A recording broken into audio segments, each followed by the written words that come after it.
ザー、早くしなさい。オーケー。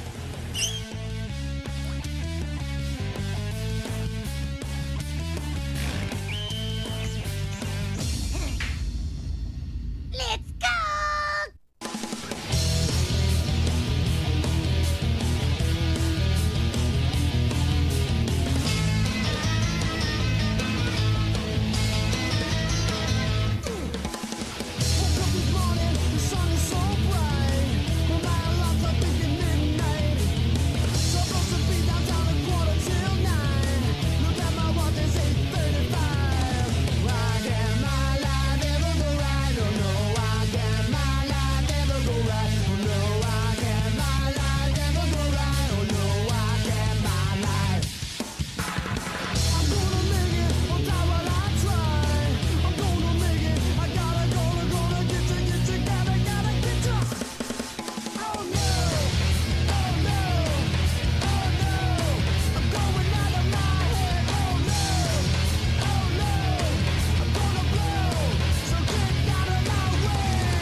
I'm up here. Everybody sit down. Greetings, Colonel. I said sit down! Now, you know how I don't like to use the sit-down gun, but this morning we just don't have time for mucking about. Major Allied cities have come under attack. Nazis? Close your mouth.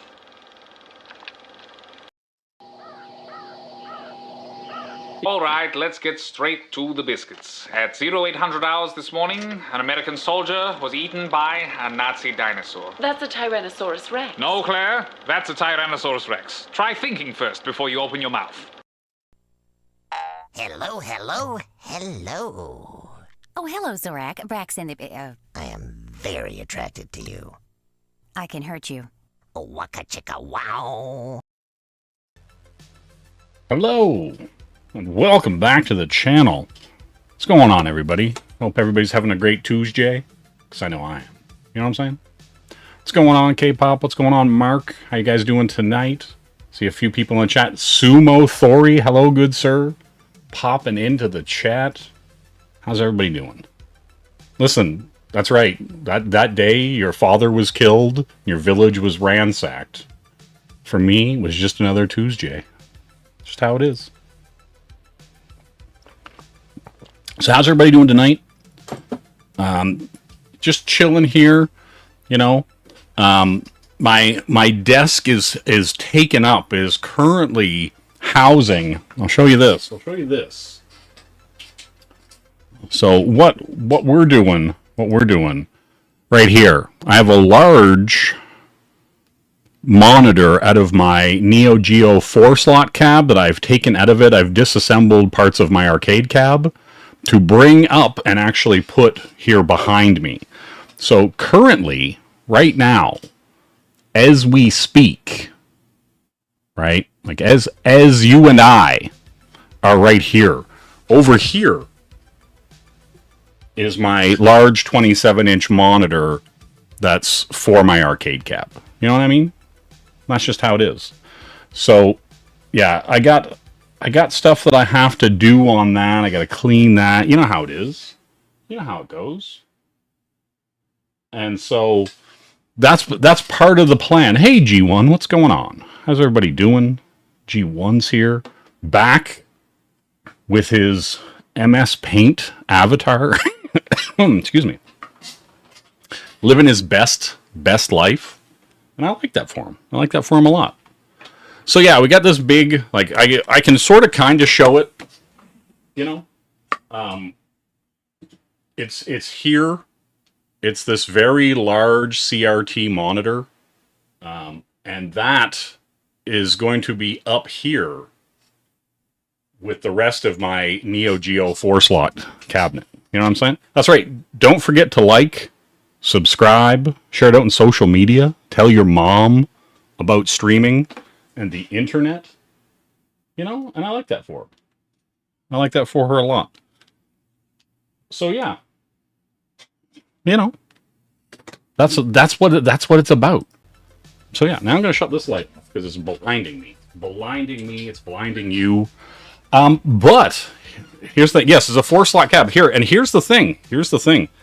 I can show you guys what some of the games and some of the like hardware and stuff.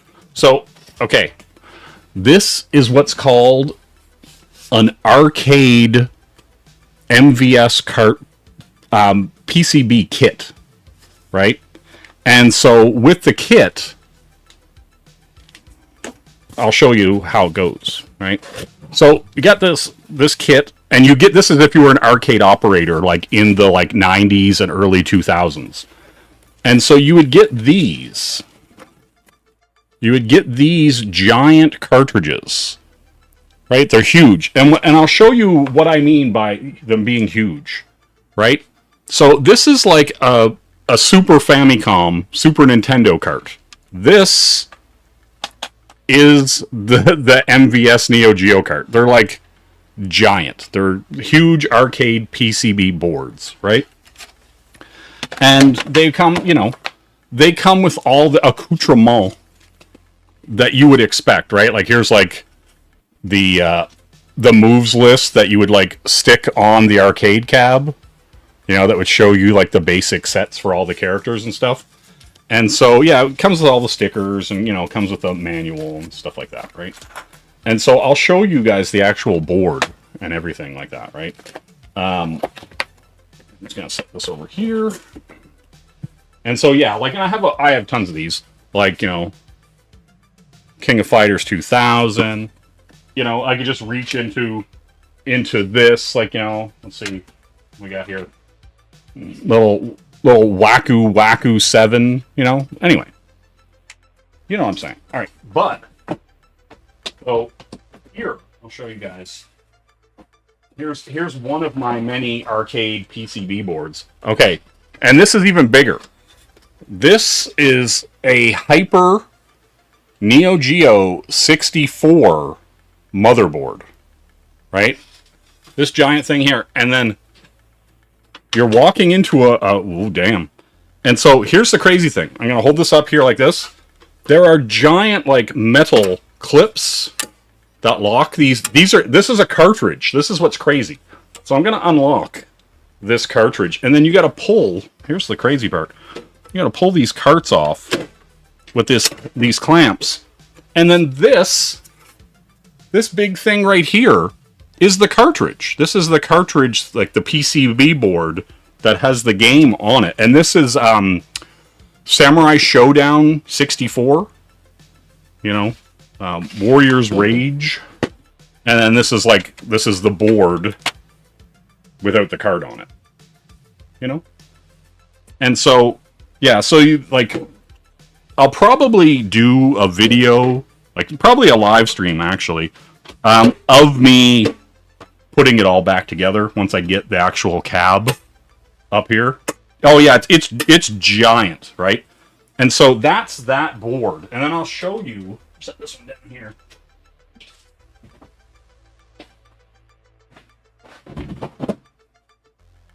Okay, and so this bad boy right here, this is like the main, this is like the 4-slot motherboard for this arcade cab. And so, you know, obviously, you know, you put 4 cartridges, you know, like, just reach over and grab this, like Blazing Star here.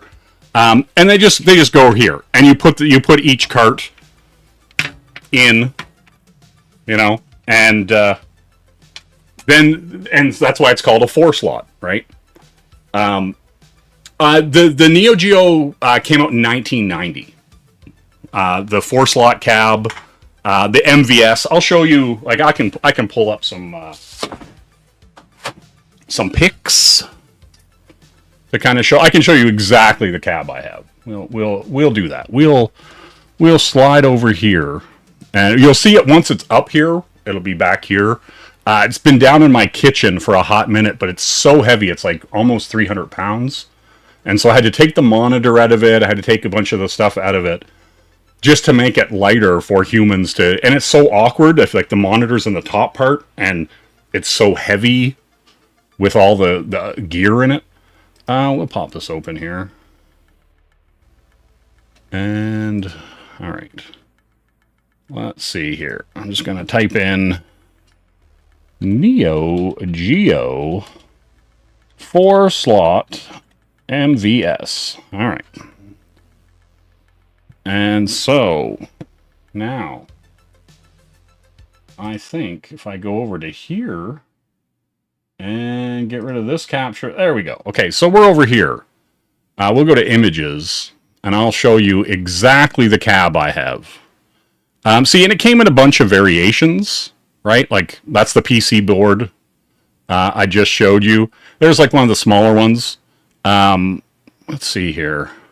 This kind of looks like... here we go. This one right here.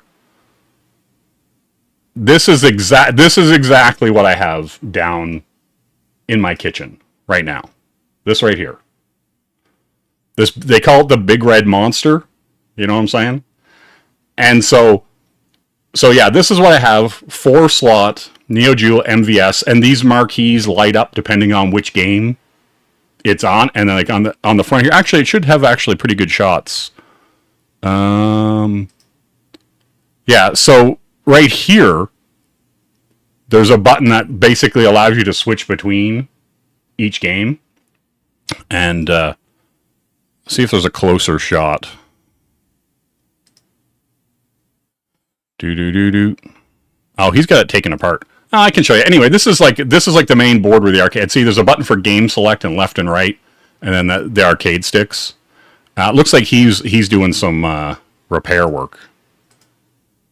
But yeah, this is what mine looks like. And see, that's the monitor that's right over here. Hey, what's going on, Scamps? And so yeah, so as you can imagine, this thing's like 6 feet tall. It's like almost 300 pounds. And I've got to get it up 14 stairs to put behind me here so I can enjoy it again. It's kind of just been sitting since I moved into the house. And I would really like to be able to sit down and play games on it. You know, I definitely need that. Damn it, Noah. You know what I'm saying? Yeah. Exactly. Exactly. Waku. And so, yeah. So that's my semi-project that I have going on. And then, like, here in this box is just full of these, right? Waku, Blazing Star, you know, all that fun stuff. Let's see over here. We'll switch over here. We'll go back to this.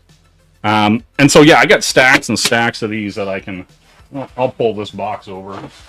Slide these over, just so I can show you some stuff. God damn, this is heavy. Why is it so heavy? Oh, that's right, because all these cartridges weigh like 1,000 pounds. So yeah, I'll show you. I'll just show you some of them. Little Spin Master. I've got there's if I recall correctly, there's around 142, 143 games that ever came out for the MVS arcade system, like official from SNK when they put it in the arcades, right? And so, you know, little Spin Masters, little Super Sidekicks, little Savage Rain, you know, the good stuff.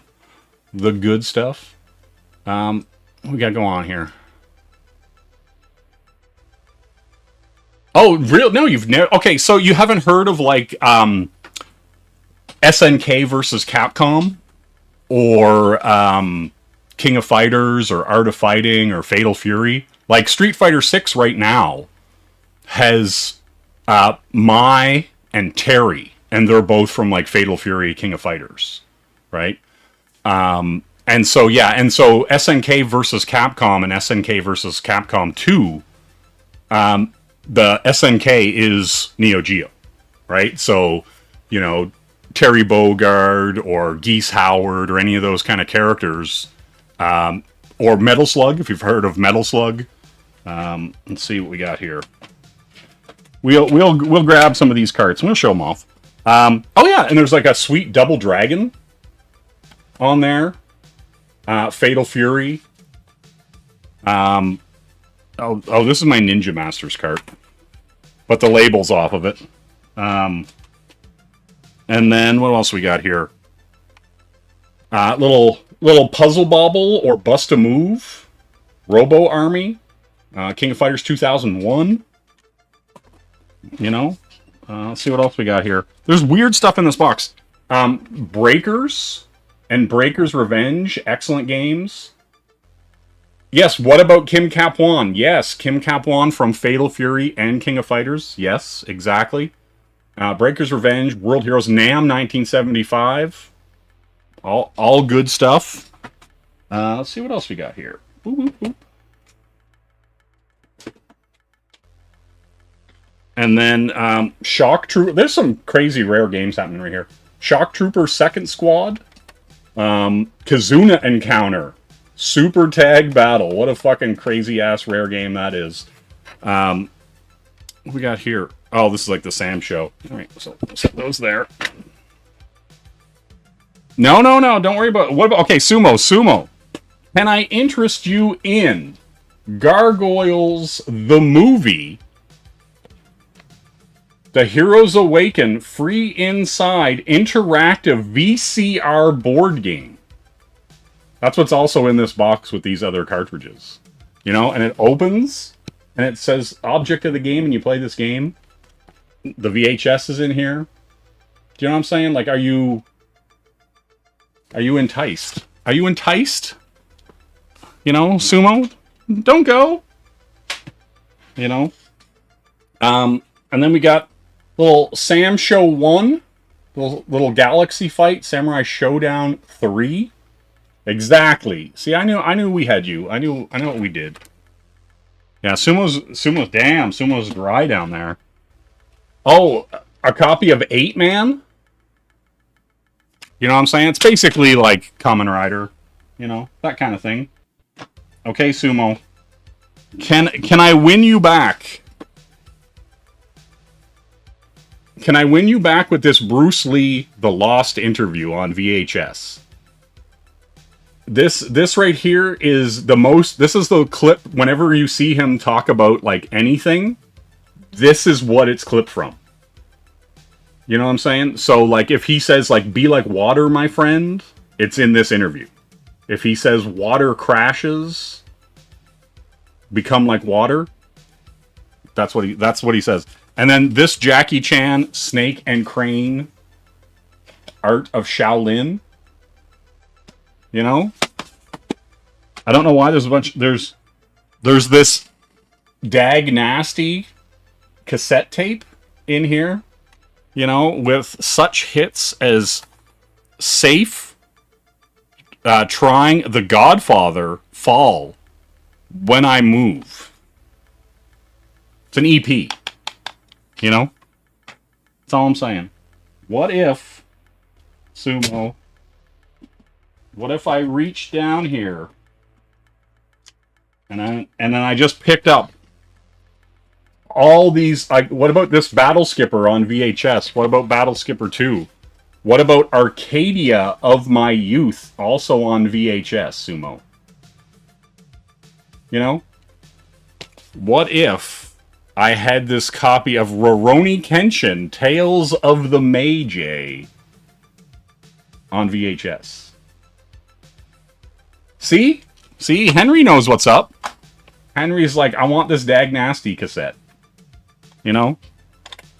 And then, Sumo, if I reach down here and I just keep pulling out anime on VHS, okay? Now, I've got this copy of Ranma 1/2, chestnuts roasting on an open fire.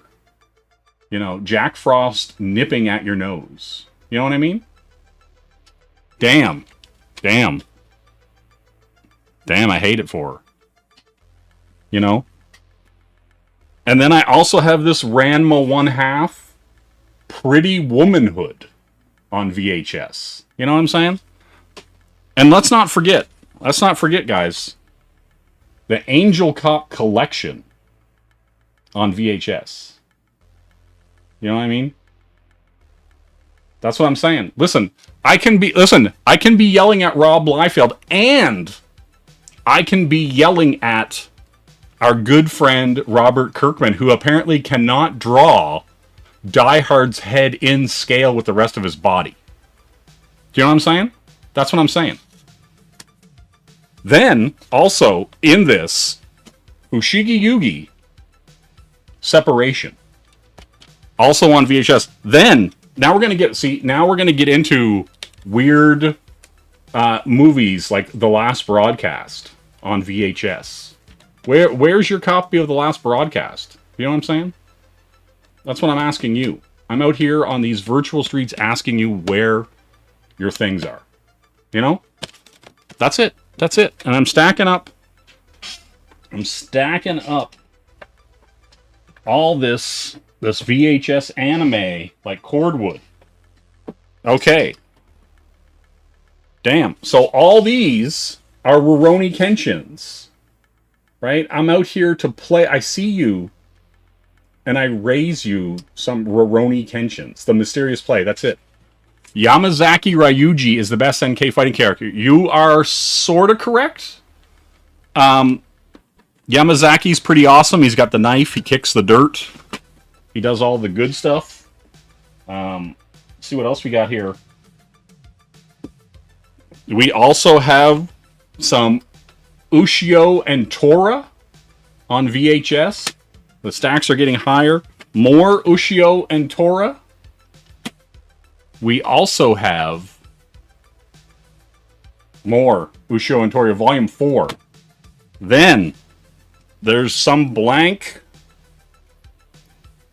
VHS tape that I have no idea what's on it. I have more Rurouni Kenshin, Samurai X, if you will. Let's see what else we got. That's more Rurouni Kenshin. God damn, there's a lot of Rurouni Kenshin in here. What else we got here? We've got My. You know what I'm saying? Impossible problems, don't give up hope. Call Mai, the psychic detective. You know what I'm saying? That's all I'm saying. And on the back, it says, just don't expect her to keep her clothes on. Do you know what I mean? That's the reality that we're living in. You know? Yeah, see, look, Phil's all about Iori Yagami for SNK, King of Fighters, you know? Then, and only then, a still sealed copy of Battlestar Galactica on VHS. You know? That's what I'm saying. And then the Young Lords, also still sealed on VHS. Let's not pretend. And then, and only then, because you need more Aaron Gray in your life, Buck Rogers in the 25th Century on VHS. This is what I'm saying. This is what I'm saying. Do you know what I'm saying? I don't think you know what I'm saying, but I think you want to know what I'm saying. Then we come over here and we have this is people may be unfamiliar. This work is Masamune Shiro. He did all the designs and all the character work and mecha and stuff like that for this 2-volume OVA called Landlock. Masamune Shiro fans, make yourselves aware of Landlock on VHS, no less. You know? And then we have ourselves some Metropolis on VHS. That's right, Metropolis. And I know what you're saying to yourself. Do you have Metropolis on VHS? At Plunge Comics, his channel is under attack. Send money. Damn it, man. His channel is under attack. YouTube and all the people out there are attacking him fervently. Also, hello, Plunge Comics. How you doing? What's up? What is up to you, good sir? Also, hello, Henry Bemis, KSS, Phil. Anybody who I didn't say hello to yet? Do you know what I'm saying? That's all I'm saying. Lost Universe, Volume 1. That's what I'm saying. And then, Sumo, this is for you. And it's not, I'm not racially profiling you. Daimajin, unbelievable, unstoppable, giant Japanese Man of the future. Look right there. That is a young sumo Thori. He's very upset. Oh, that's a very good. Oh, Daimajin. You know? And then, and only then, Pet Shop of Horrors, Volume 2.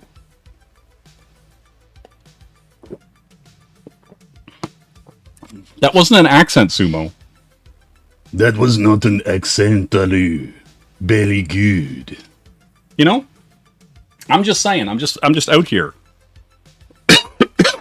On these virtual streets, looking for a Hall's cough drop. Because I'm still a little crackly, you know. I was like sick, you know? And then now I'm hiding behind all this stuff. Just got back from treasure hunting. You got 3 times music CDs, Iron Maiden Killer, Snow Patrol, Final Straw, Kiwi Band, The Darkness, Persian Man.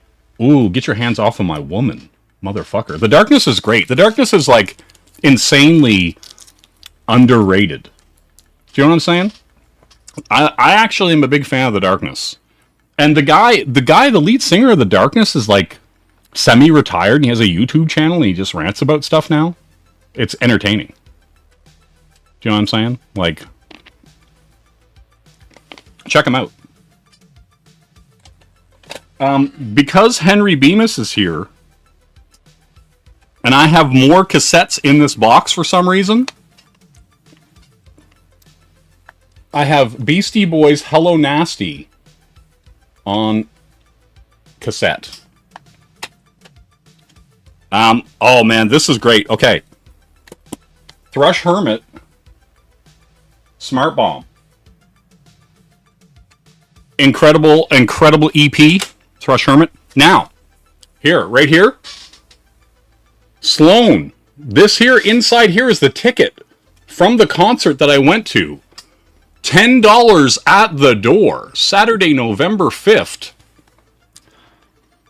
Sloan, Super Friends, Hip Club Groove, and Stinking Rich. This was by CKDU, Brunswick Hall. Brunswick Hall was torn down, doesn't even exist anymore, sadly. Oh, Thrush Hermit's great. Asking you for a favor. You don't want to do it, but you made me a promise, and I'm holding you to it. You know? You get too close, you're going to get burned. You get too close, you see the tables are turned. Yeah, where do you get treasures? Exactly. Okay, on VHS, a copy of Perfect Blue. That's right, you want your Hitchcockian thriller. You want Black Swan? Go watch Perfect Blue. That's what I'm saying. Then, Poltergeist Report. That's right, Yu Yu Hakusho. Poltergeist Report. You know what I mean? Then, we got I got like 1,000 of these Rurouni Kenshin things kicking around. You know? 1,000. Oh, here's what's cool. Shelby was talking about this. We were talking about this the other day. Okay. Fist of the North Star. You know what I'm saying? You know, Jay, I could be watching Young Einstein before my show starts. Hope you appreciate the sacrifices I make. Listen, I mean, you could be, but that would be wrong, right? And then you wouldn't know about this VHS copy of Bow that I have. You know? That's what I'm saying. You wouldn't know about this. Exactly, Plunge. Physical media. Listen, look at this. Look at behind me. I'm a huge fan of physical media. Right? Like I could just reach over and pull over this copy of Sega 32X Virtua Racing. Right? Without even thinking twice about it. I could also reach over and pull the Sega Master System copy of Zillion 2, the Tri-Formation. Do you know what I mean? Listen, let's not even front. And then I could reach over and I could pull this copy of The Legend of Moby Dick by Leiji Matsumoto. You know? Don't worry about it. That's just how it is. That's how I roll. Nice. You have Robotech box sets. Let's go. Death Proof. The last battle on the Genesis, cool side scroller based on Fist of the North Star. Yeah, it is. Yeah. Yeah, there was a couple. Red Dwarf. Ooh. Okay, so we'll continue to go with what's in this box. Blackjack. That's right, Blackjack on VHS. I know what you're thinking to yourself. How could it get any better? And it does with Akai Hayate, also on VHS. And then you say to yourself, but Jay, what else is in here? You know? And I'm going to tell you, it is my Streamlined Pictures Pioneer Video copy of Akira on VHS. You know what I mean? And that's important. And then you're saying to yourself, but Jay, what else could you possibly have that would top that in this box? And your answer is Guyver, the Bio Booster Armor. You know? And then I would also whip in here with another VHS of Guyver, the Bio Booster Armor. You're saying to yourself, Jay, how could it get any better? And I'm saying, because I've got more Guyver, the Bio Booster Armor. By US rendition, no less. Huh? And then, more Blackjack. Because that's how I roll. Also, here's really cool. Okay. So, I have this. Fatal Fury Legend. Fatal Fury, Legend of the Hungry Wolf. A.K.A. Garo Densetsu. Mark of the Wolves. Do you know what I'm saying? Listen, I have Volume 3 of Battle Skipper. It's in the box here. Don't worry about it. But what's cool about this is this version of right there. See, it says for screening purposes only, not for rental or resale. This is a review copy of Fatal Fury, right?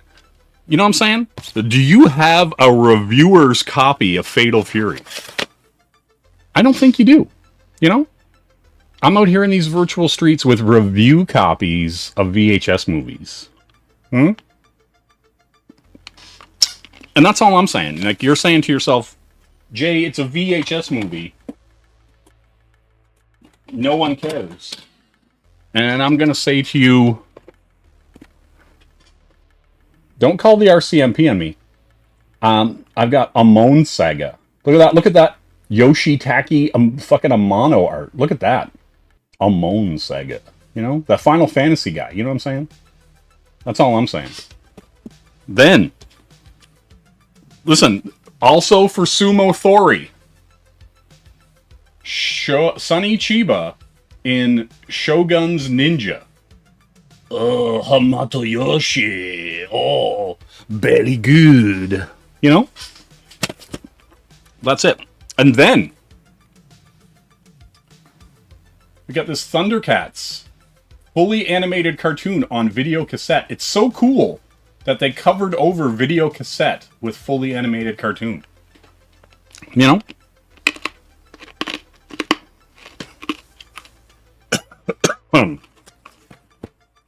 I'm dying. I'm dying over here. Okay. And then, more gargoyles. Look at that chromium cover. Deeds. Gargoyles. Deeds of Deception. We'll be right back after these messages. You know? That's all I'm saying. Do you have gargoyles? Do you have Sumo? Let's not pretend. Transworld Snowboarding presents this year's model.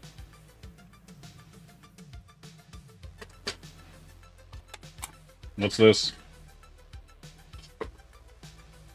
I'm trying to find other things that are in here. Oh, yes. Oh, I have a bunch of this stuff, too. Okay. Right here. EA Sports. Def Jam Vendetta. Confidential. Do not duplicate. Electronic Arts. Redwood, California. No, Redwood Shores Parkway, Fleetwood City, California. This is an Electronic Arts demo reel for Def Jam Vendetta. You know? The weird things that I have. You know what I'm saying? That's all I'm saying. What else we got here? Oh yes. I don't think this ever had a box. Xbox game footage 2001 from November.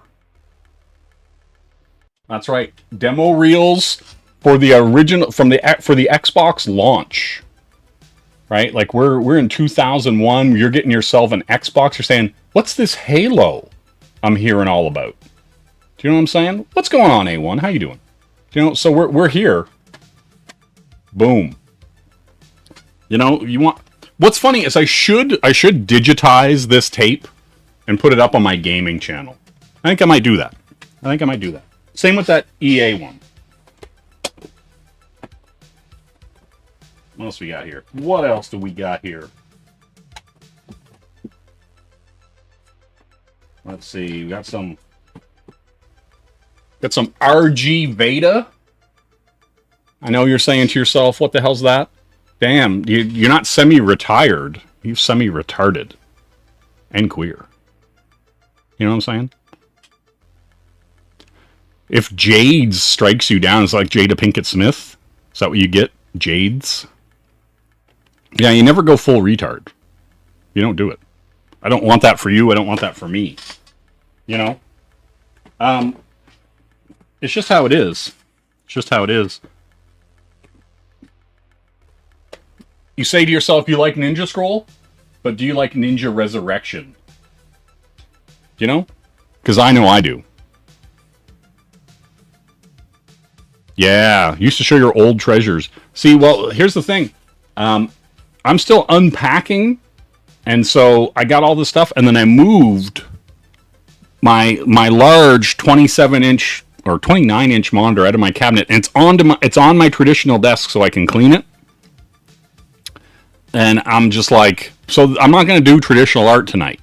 You know, normally I do an art stream of some kind, you know, or, I mean, I could be doing, like, you know, I could, like, switch over here.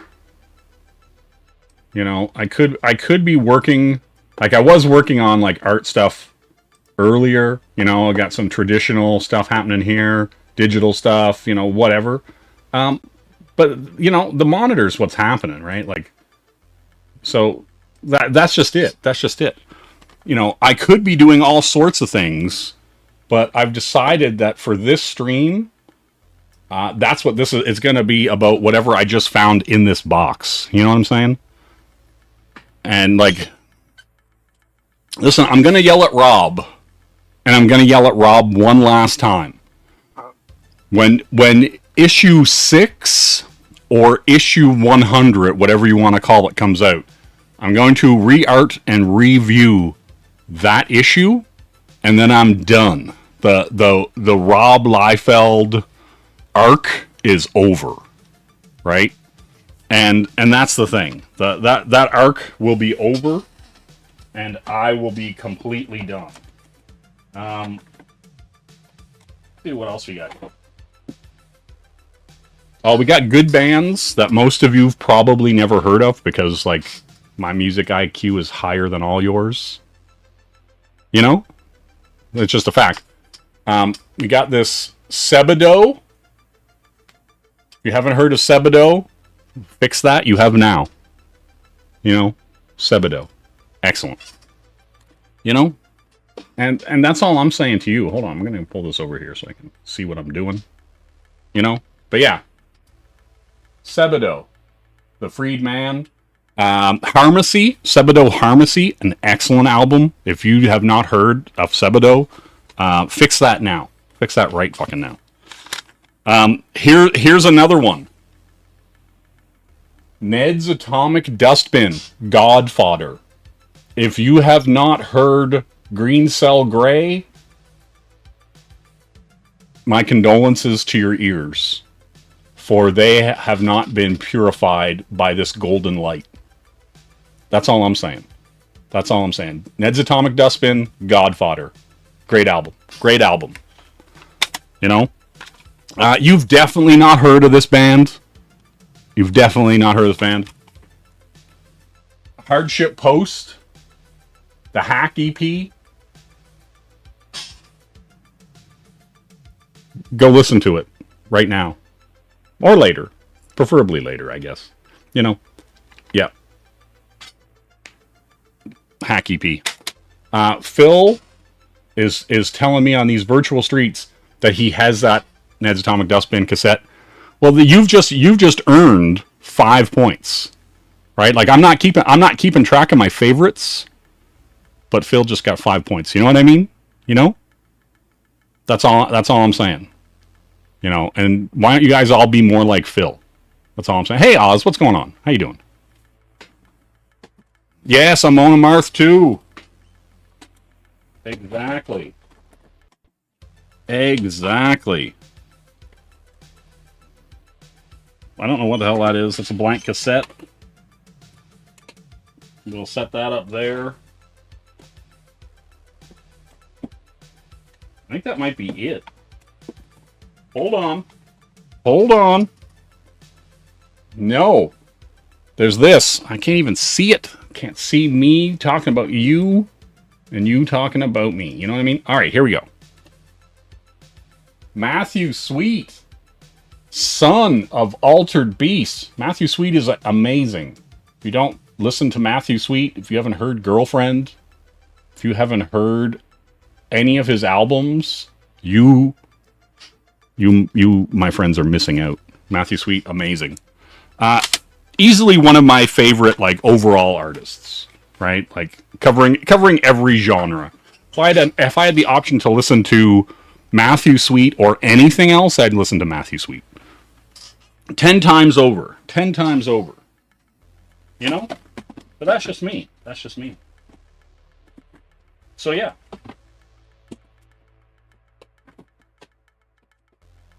Yeah. That's how we roll. Oh, also. Head. Small H, capital H, E-A-D. Head. Guy also has a band called Noah's Ark Weld. Really good. Really good. You know, Fireman, Jerk, Remedial, Happy. Happy's a great song, you know. Yeah, everybody get good. You know what I mean?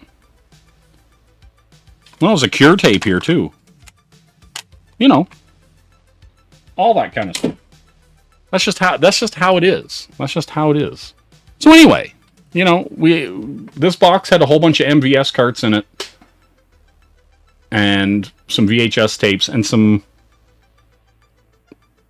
cassette tapes. It also has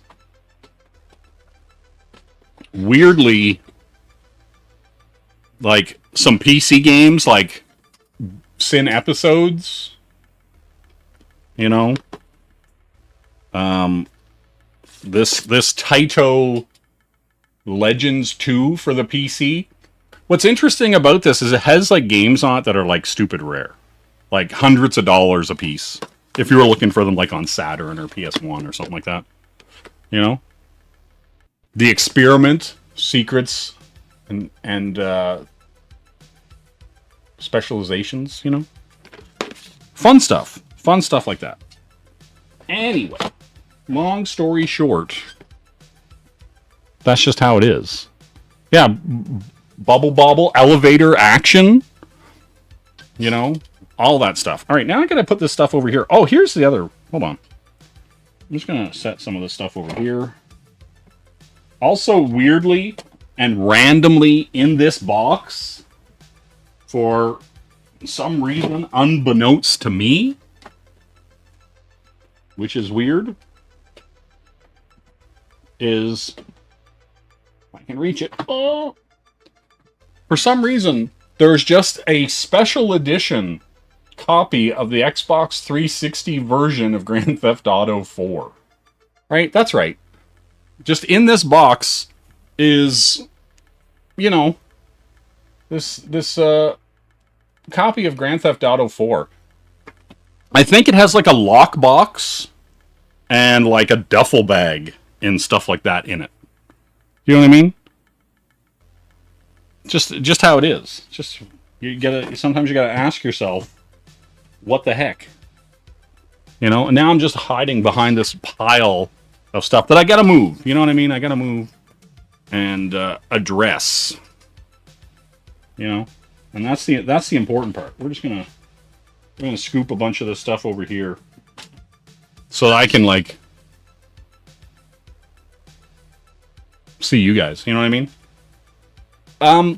What's fun? Like I have a perfectly good working Xbox 360 right there, no problems.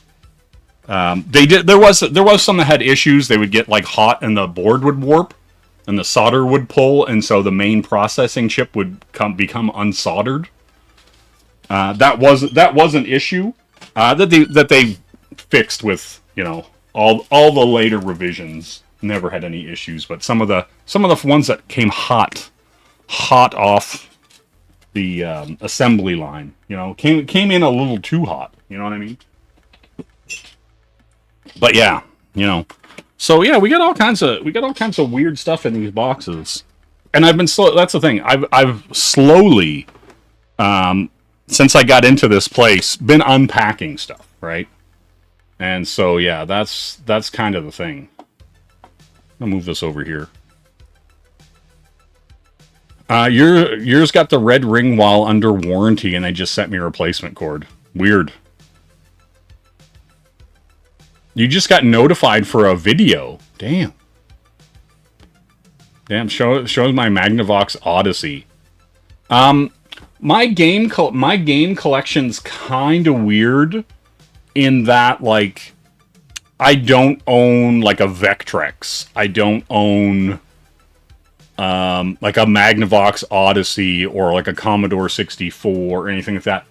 Like my nostalgia and collecting is very specific, right? Like I don't like, it might look like I have a ton of games, and I do have like thousands of games, but my collecting is very specific. Like, you know, like I have this Sega Master System copy of Ninja Gaiden, which wasn't made by Tecmo, who makes Ninja Gaiden.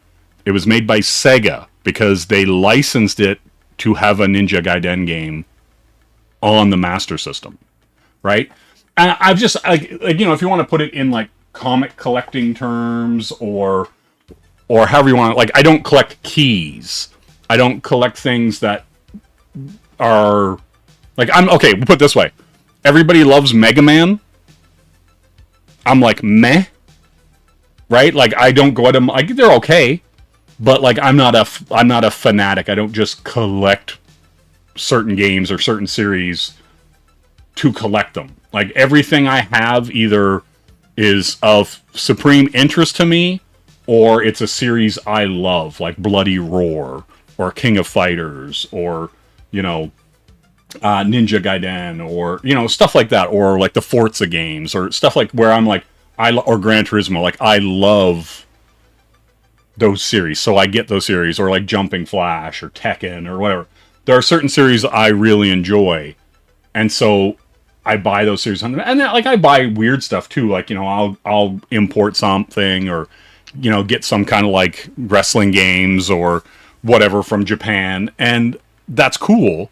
But I'm not collecting, you know, like, I wouldn't go, like, I'm not collecting video games in the same way that some people collect comics, where like, oh, I got to get this key issue because that's the first appearance of the Hulk, right?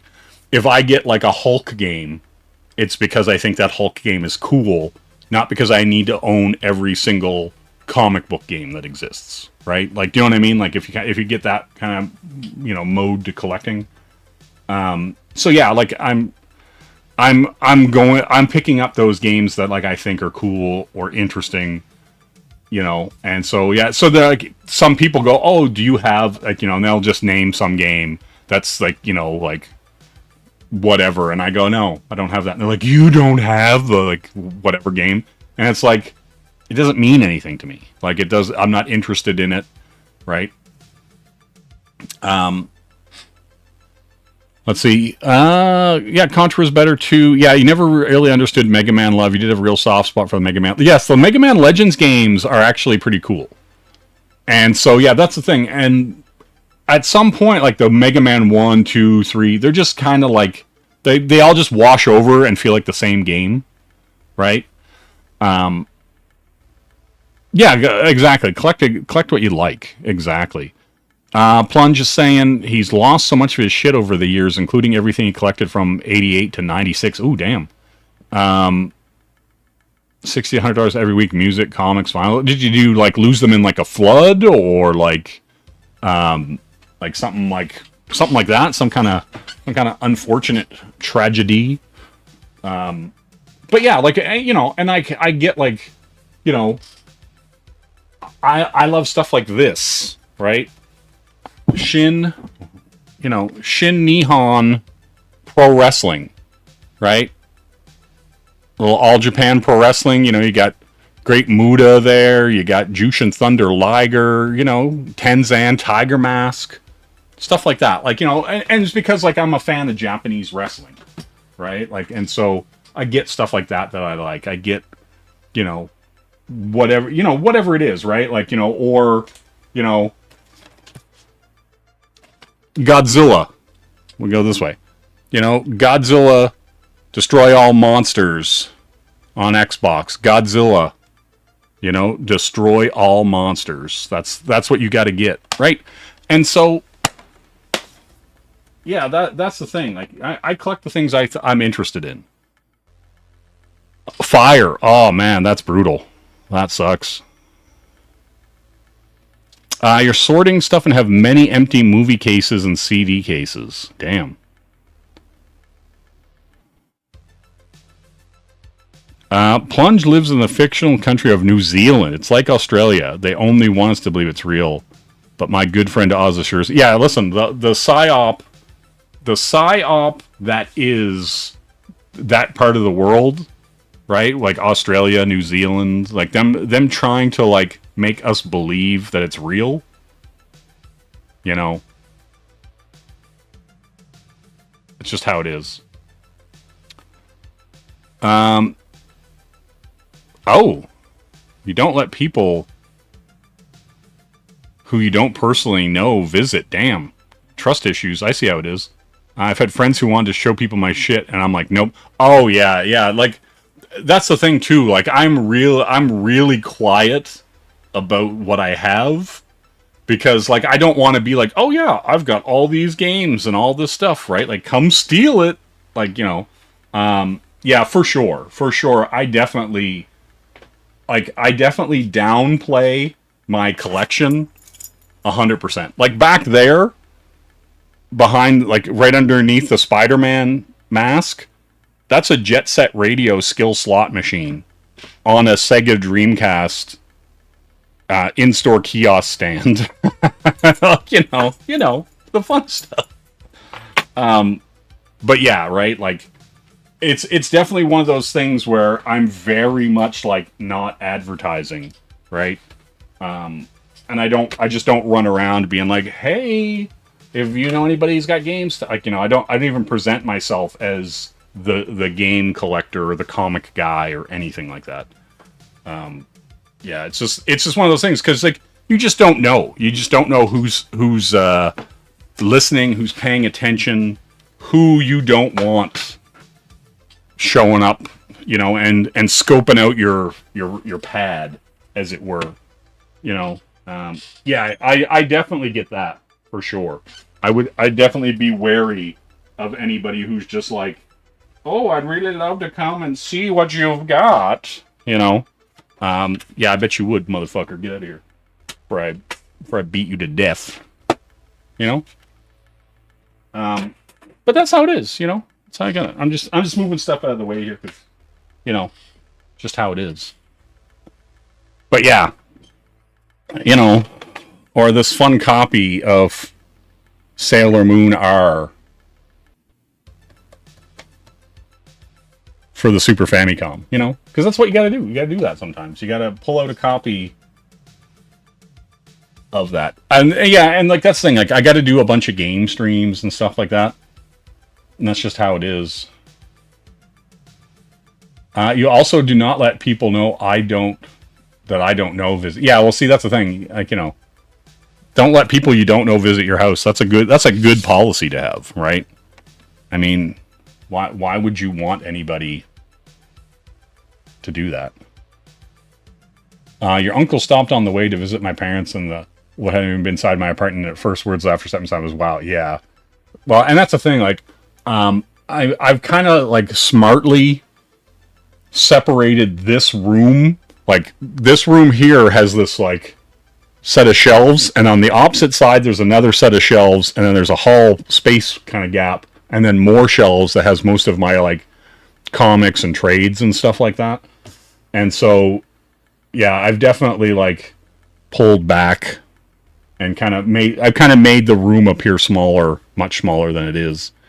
And just for that fact, right? Like just so that you can kind of have stuff that's not in plain view, you know. Yeah. Well, listen, I live out in the middle of nowhere. I don't get anybody knocking on my door, you know. It's just how it is. It's just how it is. But yeah, like I was showing before, and I'll pop over to it. I'll move this over because some people just got here. Some people just got here, and they don't understand why I'm pulling all this stuff out. And the reason that I'm pulling all this stuff out is because of this. This is this one isn't mine, but this is one that's on the internet, so I can show people what I have. But this is down in my kitchen currently, and I ripped the monitor out of it and the boards that I showed off earlier so I can get the damn thing upstairs, right? And so yeah, so I gotta get that up here, put it all back together so I can have it behind me here. And I just kind of, frankly, am just getting tired of not using it. Like, you know what I mean? Like, I bought this thing, like, I think, like, in the early 2000s. And I've had it ever since. And so I've been collecting games and stuff for it, and I got Hyper Neo 64 boards and all this other stuff, right? And so I'm just like, can I get this thing back into my office where I can use it on the reg? And I've had it unplugged for a hot minute, just so, like you can see here. I'll flick this light on. Just so you can see like the monitor and stuff here, just so that I could take it out without basically electrocuting myself. Like, you know what I mean? And so yeah, that was the growing concern. So I was like, I had to let it sit for months before I could even take it apart, right? And listen, that's not true. That's not true, KSS. Everyone does, you know. They're lying to themselves.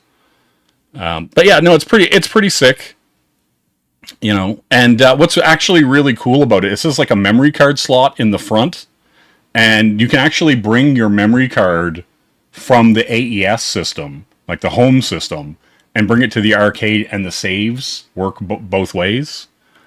And so yeah, it's really cool. It's really cool. I'm just a big fan of this. And like, it's like the marquees light up depending on which game you're in. It's got speakers on the top. Like this is like a primo experience, right? And so yeah, there's like I said, there's like about 142, 43 games for it during its whole life. Like, you know, stuff like bowling and soccer, King of Fighters, Fatal Fury, Art of Fighting, you know, all kinds of cool stuff. POW, like Prisoners of War. Yeah, just you name it. There's so many good like games and stuff for it. So it's a good time. It's a good time. Are you saying this guy looks excited? This guy that's in the pictures? He's like, it looks like he's replacing the side art on it. He must be like clamping new art on it. Because like in these pictures, see, he's like painting it and stuff. I used to be in all these forums, there was like NeoGeo.com, Neo Geo for Life, all this stuff. I was big into these communities like in like the early 2000s, like buying and trading games and stuff with collectors. And so like you have to watch out like for like all these like counterfeits and like bootlegs and reproductions and stuff like that. And so yeah, like what's kind of funny is mine has cigarette burns, one right here on the left and another one on the right. And I kind of like the cigarette burns on it.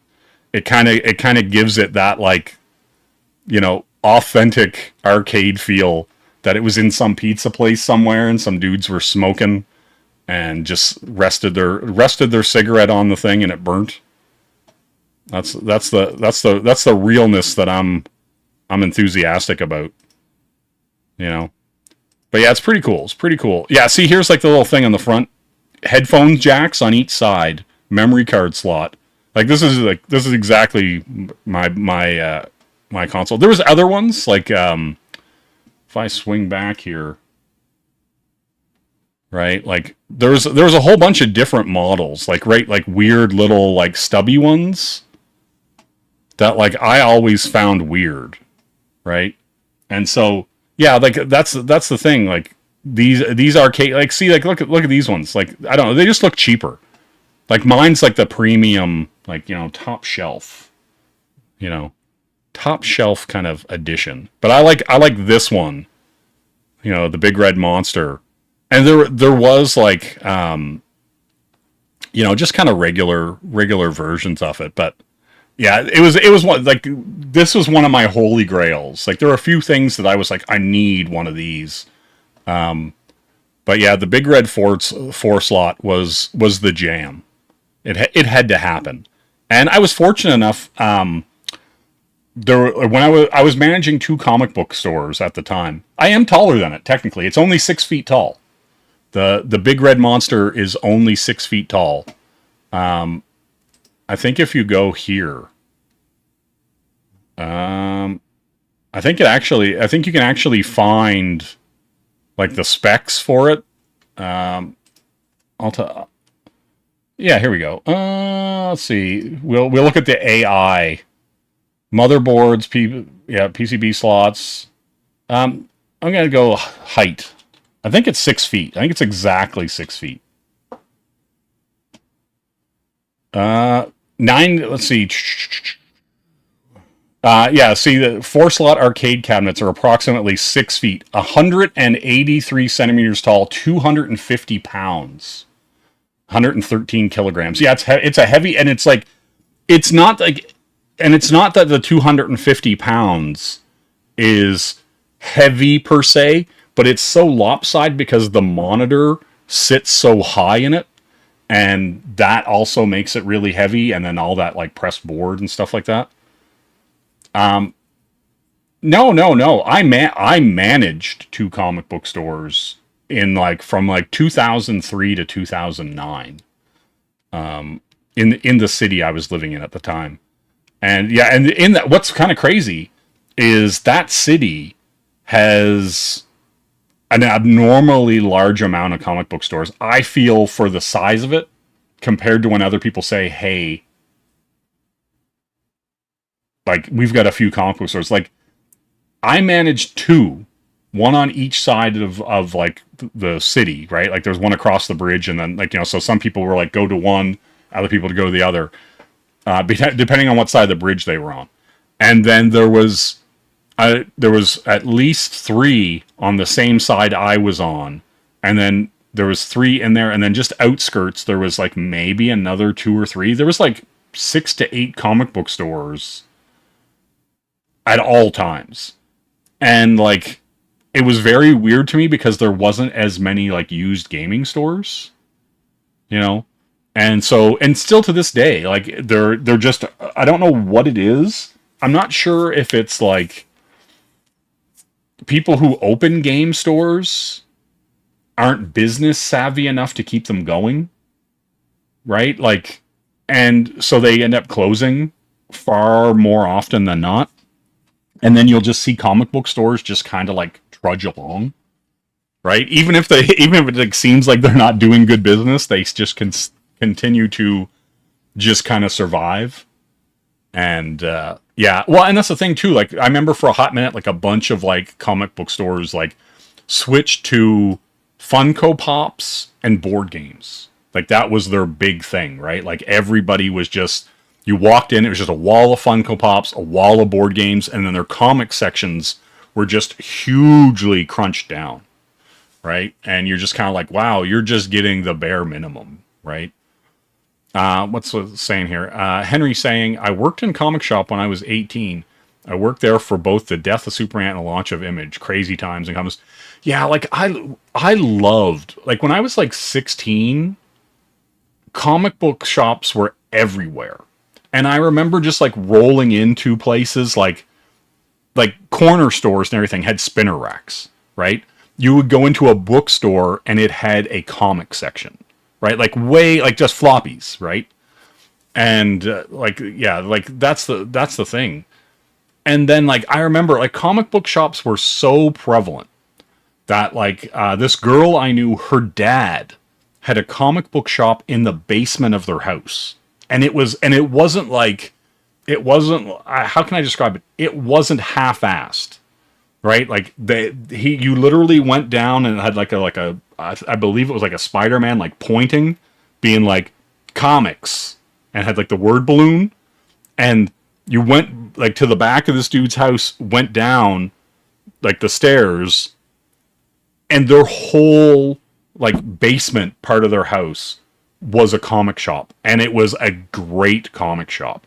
Like I was blown away. I just remember like one time being like, oh man, like, you know, like I'm getting comics, whatever. And this girl's like, oh, my dad has a comic book shop in our house. And I'm like, what? And so I go over, and like the house is literally the whole bottom half of the house, and it's all like comic racks and toy spinners and like all this stuff. It's like, it's better than most like hole in the wall comic book shops today, right? Like it was so good. Like he was all fucking in. And so, yeah. And so then I ended up just buying tons of comics from him. Like it was gold. But yeah, there was, it was funny, like to think about, like there were so many comic book shops. Like I remember like rolling into places and buying like the Others and like Weird Image shit.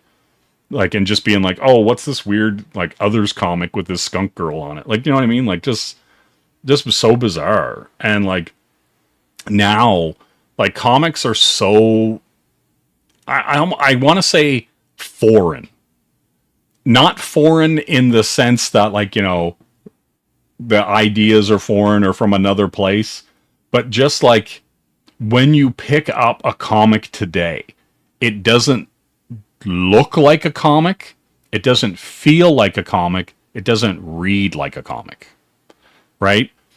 And a lot of the comics, like, and like this is nothing against like Eric July or like even like Marvel or DC or anything like that, but like over the last, like, I'm gonna say 10 years, a lot of times when you picked up a comic book, it felt like a comic book you would see in a movie or a TV show, right? Like, you know, when they'd hold that thing up and it would have like the generic looking hero and he's like punching through a brick wall or he's doing whatever.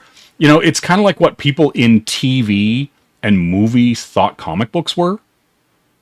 And like, I was like, why do comics like, because if you look at any pages or any art from an Eric July comic, like a Rippaverse comic, I guess you'd be safer to say, they don't look like real comics, and all their names are weird, like Swarsea and all this, and you know, like Gooding and all that stuff like that. And so none of the comics look like real comics. They look like what I would almost call like an industry plant, right? Like it's not a real thing, but it's something that's trying to like fake, you know, like pull one over on you to make you think it's a real comic book. Like, but you know, and you look at it and kind of go, huh? Right? Like no, like seriously, like every time I see those comics, my spider sense, as it were, tingles, and I just look at them and I go, it doesn't feel authentic. That's the only way I can describe it. Yes, Phil. Yes. It feels like somebody had a cursory idea of what comic books were, and they tried to make that and go, like, you know, like the world went up. We just came out of a bunker somewhere, and then some guy walked up to you and said, here's this issue of Gooding. It's a comic book, friend. Hello, human on planet Earth. I would like to hand you a comic book for you to read and enjoy. Enjoy its authenticity, sir or ma'am. Like, that's how all those books feel. And even when the people who make those books talk about them, they have no excitement for them. They're not talking in a passionate way about comics or storytelling or the characters or the art. None of it feels legit, right? None of it feels like real in the sense that, like, they are really excited about it. They are really passionate about it. It's very bizarre. It's very bizarre to me. What's Henry saying here? One of the many things manga got right. One was the diversity of genres. American comics screwed up by going all on superheroes. Oh yeah, I agree. Like that's the thing. And even anime and manga are less genre diverse now than they were in the 80s, 90s, and early 2000s. Right? And that's saying something. That is saying something. Like, because you could pick up, like, you could, like, read manga about, like, you could read sci-fi. You could read, like, gangster stuff. You could read political manga. You could read, like, spy manga. You could read, like, romance. Like, all this stuff, right? Like, they did everything. They did, if you wanted a genre, they did it. Fantasy, sci-fi, fantasy, you want elves, you want whatever, right? You wanted procedural cop drama, you got it. You wanted something about somebody making manga, you could read it. You wanted to read a manga about tennis, you could read one about golf, anything, right? And they were good, right? Like everything was like, yes. Oz, I will agree with that. There are so many, like, just straight up slop isekai. And here's the problem. I have no problem inherently with stranger in a strange land kind of stories, like, you know, like Escaflowne, Dot Hack, all these kind of different, like, you know, genres, right? Like Record of Lotus War, all this kind of stuff where it's very much stranger in a strange land, go on an adventure, you know, and then, like, I think what happened, and I'm going to blame Dot Hack on the isekai, like, bleh, like the vomiting of isekai on the world. Because Dot Hack was the first, someone gets trapped inside a video game, and then you got Sword Art Online, and you got all these, like, everything else that just kind of bled out of that after the fact. And that's where that, like, you wouldn't have the explosion of isekai now if it wasn't for Dot Hack, like 100%. Let's see here. Yeah, they have manga about golf, fishing, like F1. They have manga about rally racing. They have manga about everything, right? Let's see. What's Phil saying here? The trend of all the anime now is because, like, so I live with a neat kunoichi is way too meta. Yeah. Well, I mean, the thing, here's the thing though. The thing I like about what Japan as a culture brings to the table is they will take a very ridiculous idea, like, say, One Punch Man or Chainsaw Man, or, like, you know, whatever you can think of, and no, like, or Ninja Kamui or anything, like, no matter what you can think of, they'll do some kind of crazy idea and they will go all in on it and take it seriously, right? Like, and it's just like, okay, the guy in Chainsaw Man, all his entire motivation is to touch boobs, right? Like, that's it. That's just how it is. And they just go all in on it. It's like, hey, you know, or like Dan, like, you know, like those kind of things, right? Like the alien conspiracy, and then like, you know, all that kind of stuff, right? Like where they're butting heads on conspiracies and all this weird stuff happens to them, and they just double, triple down on it and go hard, and like, you know, and yeah, I love that stuff. Like I love that stuff because like here we do stuff, and I feel like a lot of people, and like this is the perfect thing, is like they're not pot committed, right? Like people make things and they just kind of go, well, he's like Superman. And it's like, fuck off. Like I don't need 350 versions of Superman. I don't need your version of Batman, right? Like it's all that shit's been done. I don't need your version of fucking whatever. Right? Like, do something different. I don't want to read a shittier version of Superman by some rando. Right? Oh, now he's got a beard and he's, you know, wearing chartreuse or purple or vermilion or whatever. Like, I just don't fucking care. Like at least, well, here's the thing. How is it that My Hero Academia gets American superheroes and villains better than Marvel and DC Comics? Right? Like, how do they zero in on that? How do they go so hard in the paint that makes all that, like, you know, or look at Trigun, like old Trigun. Look at Berserk. Look at, like, all these, like, main character, hero, protagonist characters running around being fucking badass, hardcore, just kicking ass.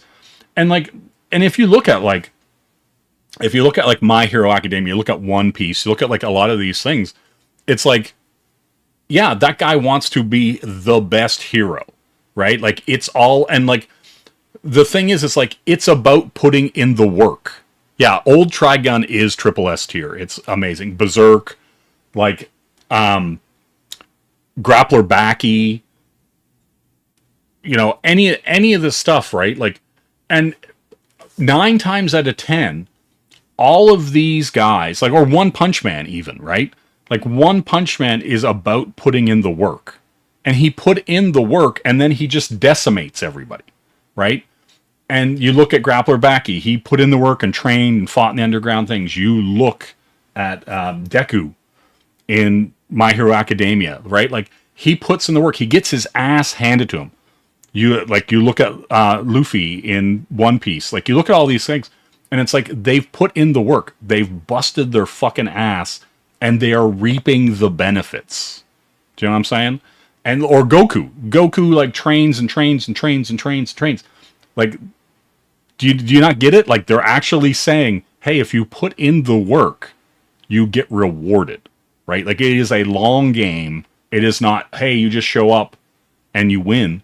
It's you put in the work, you reap the rewards, right? And it's a cultural thing too, right? Like, that's also the thing, right? Like, instead of getting the Hancocks or the anti-heroes or whatever who just kind of fall into being amazing, there's nothing earned there, right? Like, there's no arc where there's that climax and they fall, right? Like, you need your character, because if your character just wins automatically, and I don't care who your character is or what is, if there is no struggle, if there is no mountain to climb, so to speak, right? What's the point, right? Like, why, if everything is handed to you or your character, none of it feels earned. None of the fighting, none of the, like, any of that stuff feels earned. So yeah, it baffles me to see all these books and all this, like, this, I don't know, like, and the weird self-inserts that everybody's doing, and I'm just like, why does your character look like you, act like you, like, just doesn't have your name because you were embarrassed? Like, you know, like, you just didn't want it to be like a fucking picture poster stamp of you? Like, you know what I mean? Like, if you're like a blonde noodle-haired dude and then you make a comic book about a blonde noodle-haired dude, you know, weird. Yeah, well, and that's true, right? Like you can look at like Guts, right? Like Guts gets put through the ringer on a Casca, like all those people get put through the ringer on a pretty regular basis. Like, you know, like Guts loses his arm, he loses an eye, you know, all that stuff, right? And so that to me is like, I feel like there has to be a certain amount of loss. There has to be a certain amount of like Peter, like, I don't know, it's weird too, right? Like, if you look at Peter Parker and he loses Uncle Ben due to his own inaction, right? And so he could have stopped the guy, but he didn't, right? Like, he was just being an idiot. And then, like, he has to deal with his uncle being killed, right? Because of his inaction. And so he carries that with him. But then at some point, how much work is too much, right? And then if you look at, like, Bruce Wayne, right? Like, you know, he loses his family. He goes on to fight crime. But at some point, he's fighting crime because that's what he does, right? Like, at some point, you can't avenge the loss of your family anymore, right? Like, you've done everything. You were a child. Now there's, like, more of a trying to met out justice and hoping that that doesn't happen to anyone else, right? What's Phil saying here? Once you get past the absolute suffering on display in Berserk, the world building is exceptional. Yeah, and like that's the thing too, right? Like, the thing I kind of like about Berserk is it isn't like, what's the best way to describe it? It isn't like a villain of the, like, you know, monster of the week like Scooby-Doo, right? Like, some of the stuff just goes on and wears at them, right? And gnaws at them, like, at their spirit, right? Like, do you know what I mean? For such a long time, that it's understandable that they break down, right? Like, and you don't have other characters do that, right? You don't let, you know, like, you know, I guess the best way to put it is, like, you're not doing that with Superman. You're not doing that with Peter Parker. You're not breaking those characters, right? Like, that's the thing. And so, well, no, like, I mean, I choose Scooby-Doo because, like, Scooby-Doo is Monster of the Week, and it's like they go in, they solve the thing and pull the mask off the guy and go, oh, look, it was Bill from the cotton mill all along. You know what I'm saying? And, well, I'm just saying, like, it's the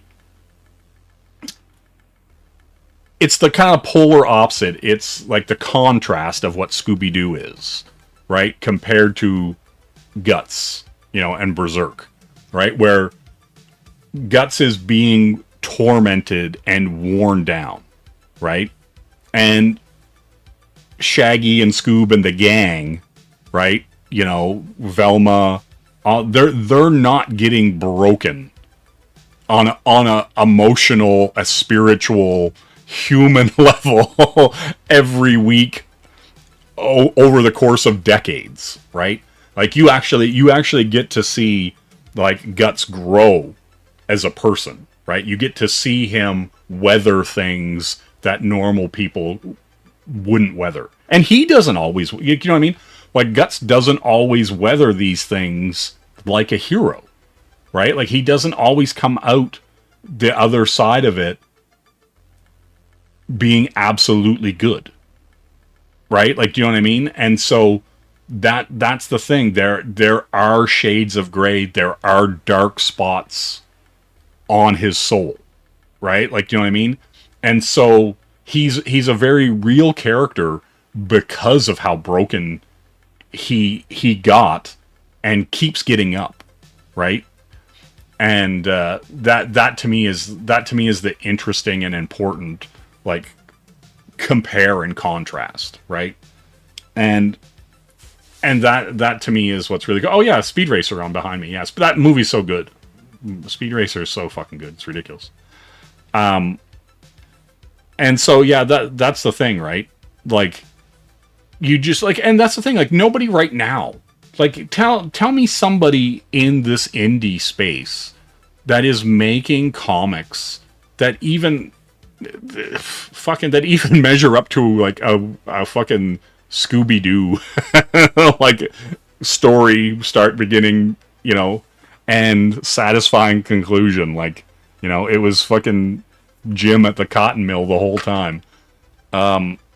That's kind of my problem with a lot of the stuff that's going on, like, you know, in the indie space. And it's like, it's indie space wide, right? Like, it's not just CG, it's not, you know, whatever other groups. It's indie comics as a whole. Like, I see so much fucking garbage coming out, and it's just like, dude, like, just because you can draw, or just because, like, you know, somebody told you could draw, it just doesn't, I don't know, it doesn't mean that you should. Like, just because you can do something doesn't mean you should do something. Like, you know what I mean? And like, well, I get it's definitely a decline of the Western civilization, but like, I also feel like there's a decline in merit, there's a decline in quality, right? And so there's a ton of people who basically aren't putting in the work, they aren't delivering, and they're still getting paid. They're still selling stuff, and people are buying stuff from people based on either their, I guess that, you know, like, where they're like, oh, I feel good because I helped make someone's dream come true. I helped support a creator. And I'm just kind of like, I guess, but like, you should buy things. Well, not even schemes and scams. It's just like, I think that if you're buying books from anybody, I don't care if it's at Barnes and Noble, I don't care if it's at Books A Million, I don't care if it's at whatever store or online from a crowdfunder. I think that, like, if you're buying books for any other reason than wanting to read them and enjoy them, you're wasting your own time and money, right? Like, if you don't look, if I make a book and you don't look at it and immediately go, I need to read that, then don't buy it. Like, just straight up, just go, nah, son. I don't care how much you like the creator. If the work isn't good, don't buy it. Like, that's it. Like, you can still be like, oh man, like, that guy's a good guy. He's a swell chap. But the thing he's making is mediocre. Like, just don't support mediocre things, right? Like, don't support things that don't excite you to purchase them, and don't get you, like, looking at it and go, man, I fucking want to read that, right? Like, I would prefer you, like, loathe me and begrudgingly buy my work because it's so good.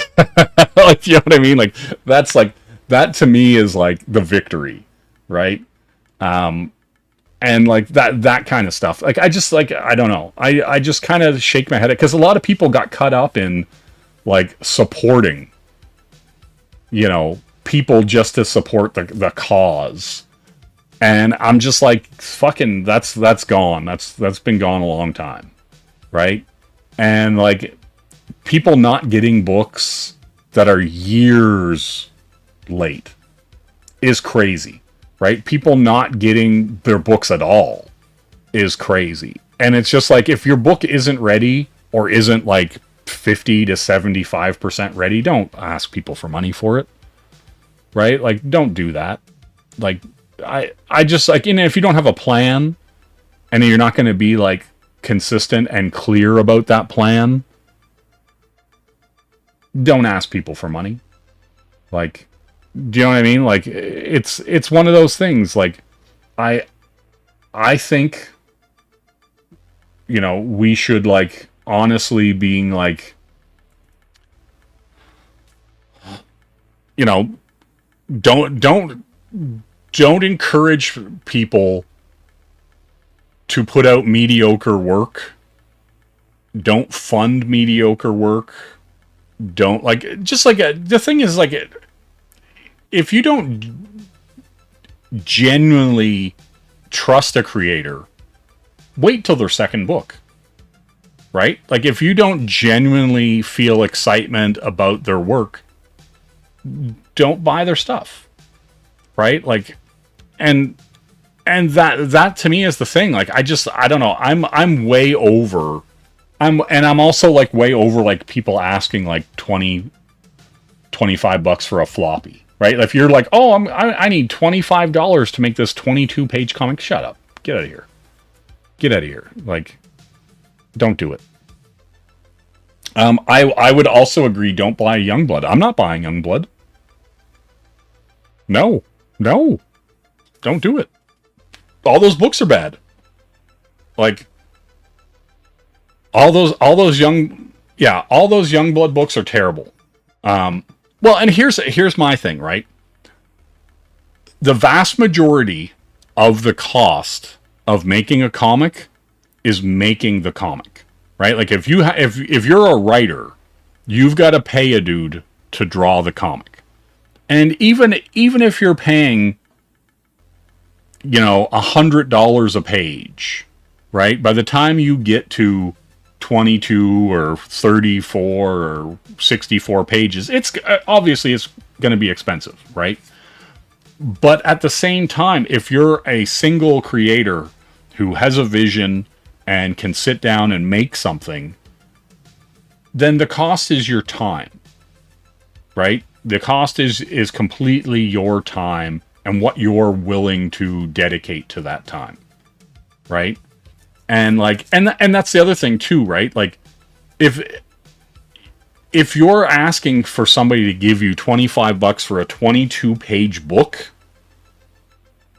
then and then it ends on a cliffhanger, and you're still like if you're crowdfunding making 22-page books that are essentially monthly books, right? But you can't keep a monthly schedule, and you're never going to be able to fund a monthly schedule, then you're doing it wrong.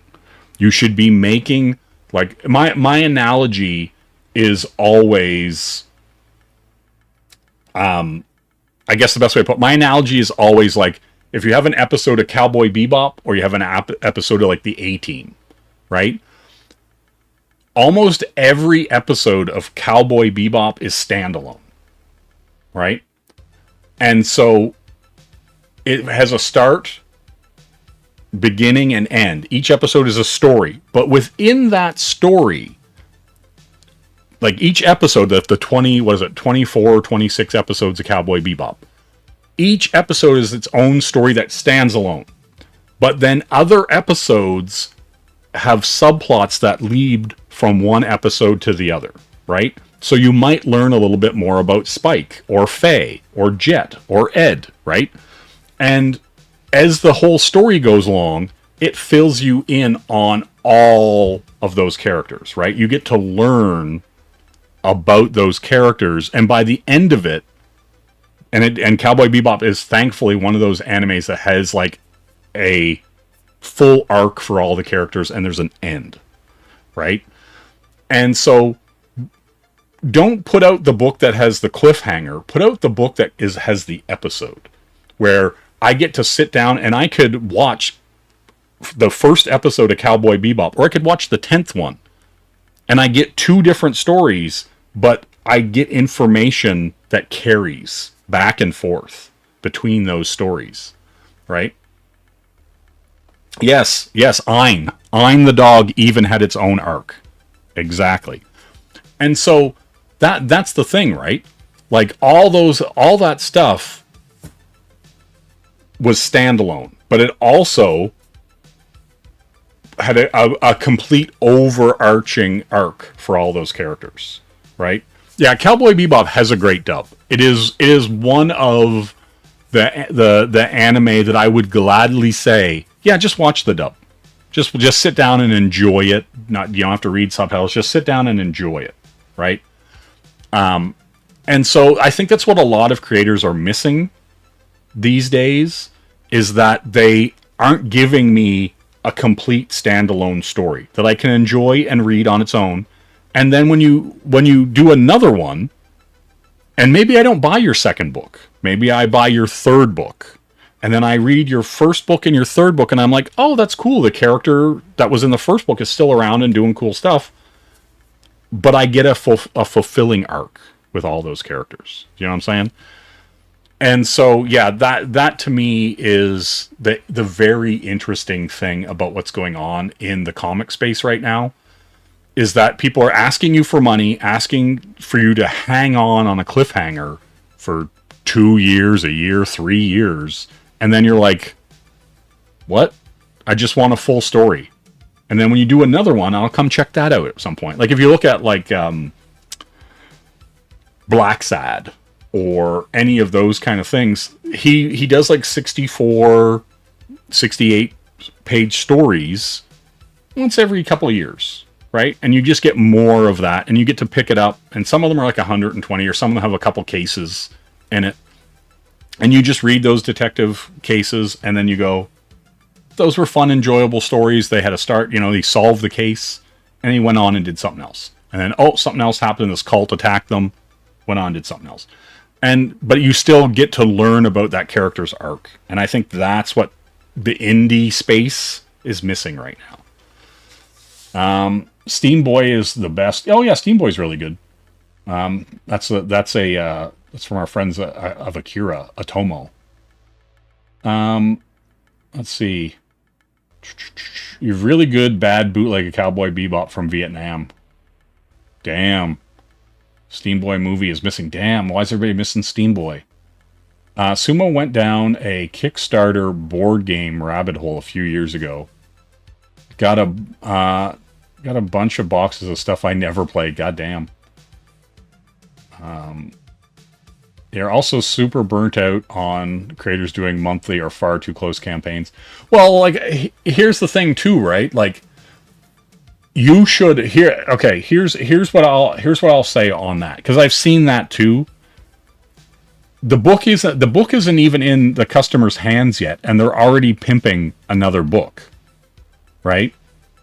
And I'm just like, ship that book out, get that book into your reader's hands, and get the feedback on it before you start crowdfunding for a next book, right? Because maybe everybody hated some aspect of that book, right? And then you can go, oh my God, like, everybody hates this. Why? Like, I think this is great. What am I doing wrong?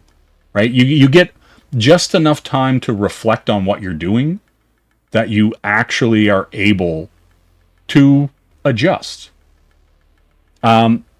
Sevens October asks if I'm putting a book together. Yes, I am, actually. I'm been working on a book here for a while, and I'm just trying to...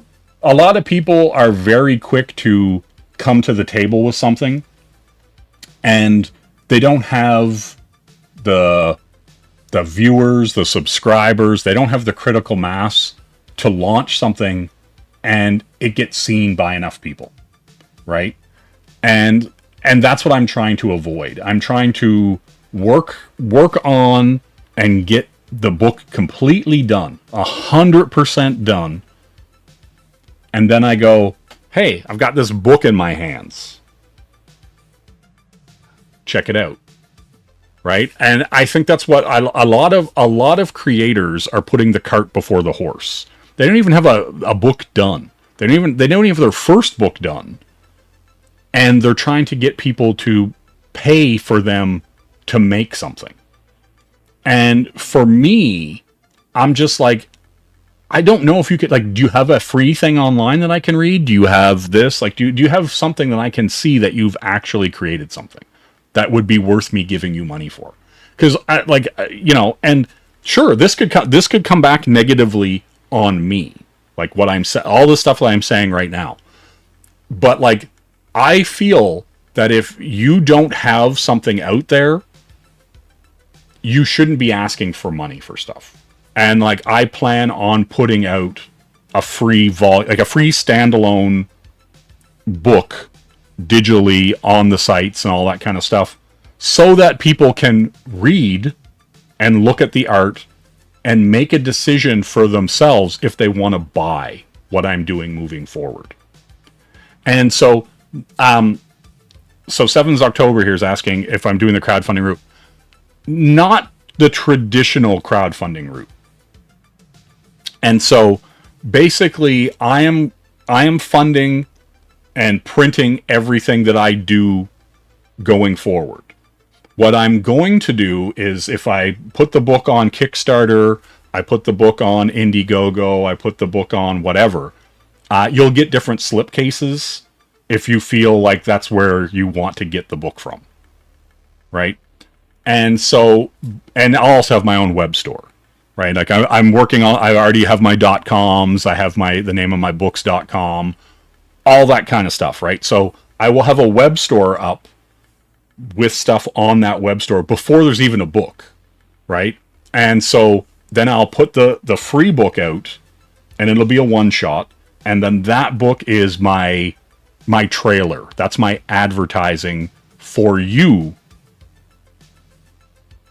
to say, hey, I like what this guy's doing. I feel confident that he is going to provide me with a quality book and a quality story, right? Yeah, it is a .com. It's not even a .ska or a .ninja. You know what I mean? And so, yeah, like I think like here's my thing, right? I think if you aren't willing to invest in yourself as a creator, why should anybody else invest in you, right? So if you're just like, if you're a creator and you're just coming out and you're expecting everybody to just hand money to you, for what? Why? Right? And so my plan is to give you content. You can be the judge if you want more of that content, and if you do, you pay for it, right? And there'll be occasionally, you know, I'll put stuff on my website, my web store and stuff like that, where, you know, there'll be more free content, maybe some smaller one-shots or smaller, like, you know, short stories or whatever. And then there'll be the bigger books, right? And that's the thing. Listen, nobody wants that, Dean. Nobody wants less, you know. That's the reality. And so, yeah, like, that's the thing. Like, and so, like, my thing with, like, a lot of that crowdfunding stuff is just like, yeah, if you don't want to put yourself out there, if you don't want to invest in yourself, why should anybody else invest in you, right? And, like, I see a ton of bad books out there. I see a ton of stuff that I wouldn't pay money for. If I walked into a store, a comic book shop or a bookstore or whatever, there's a ton of people crowdfunding that their books aren't up to quality.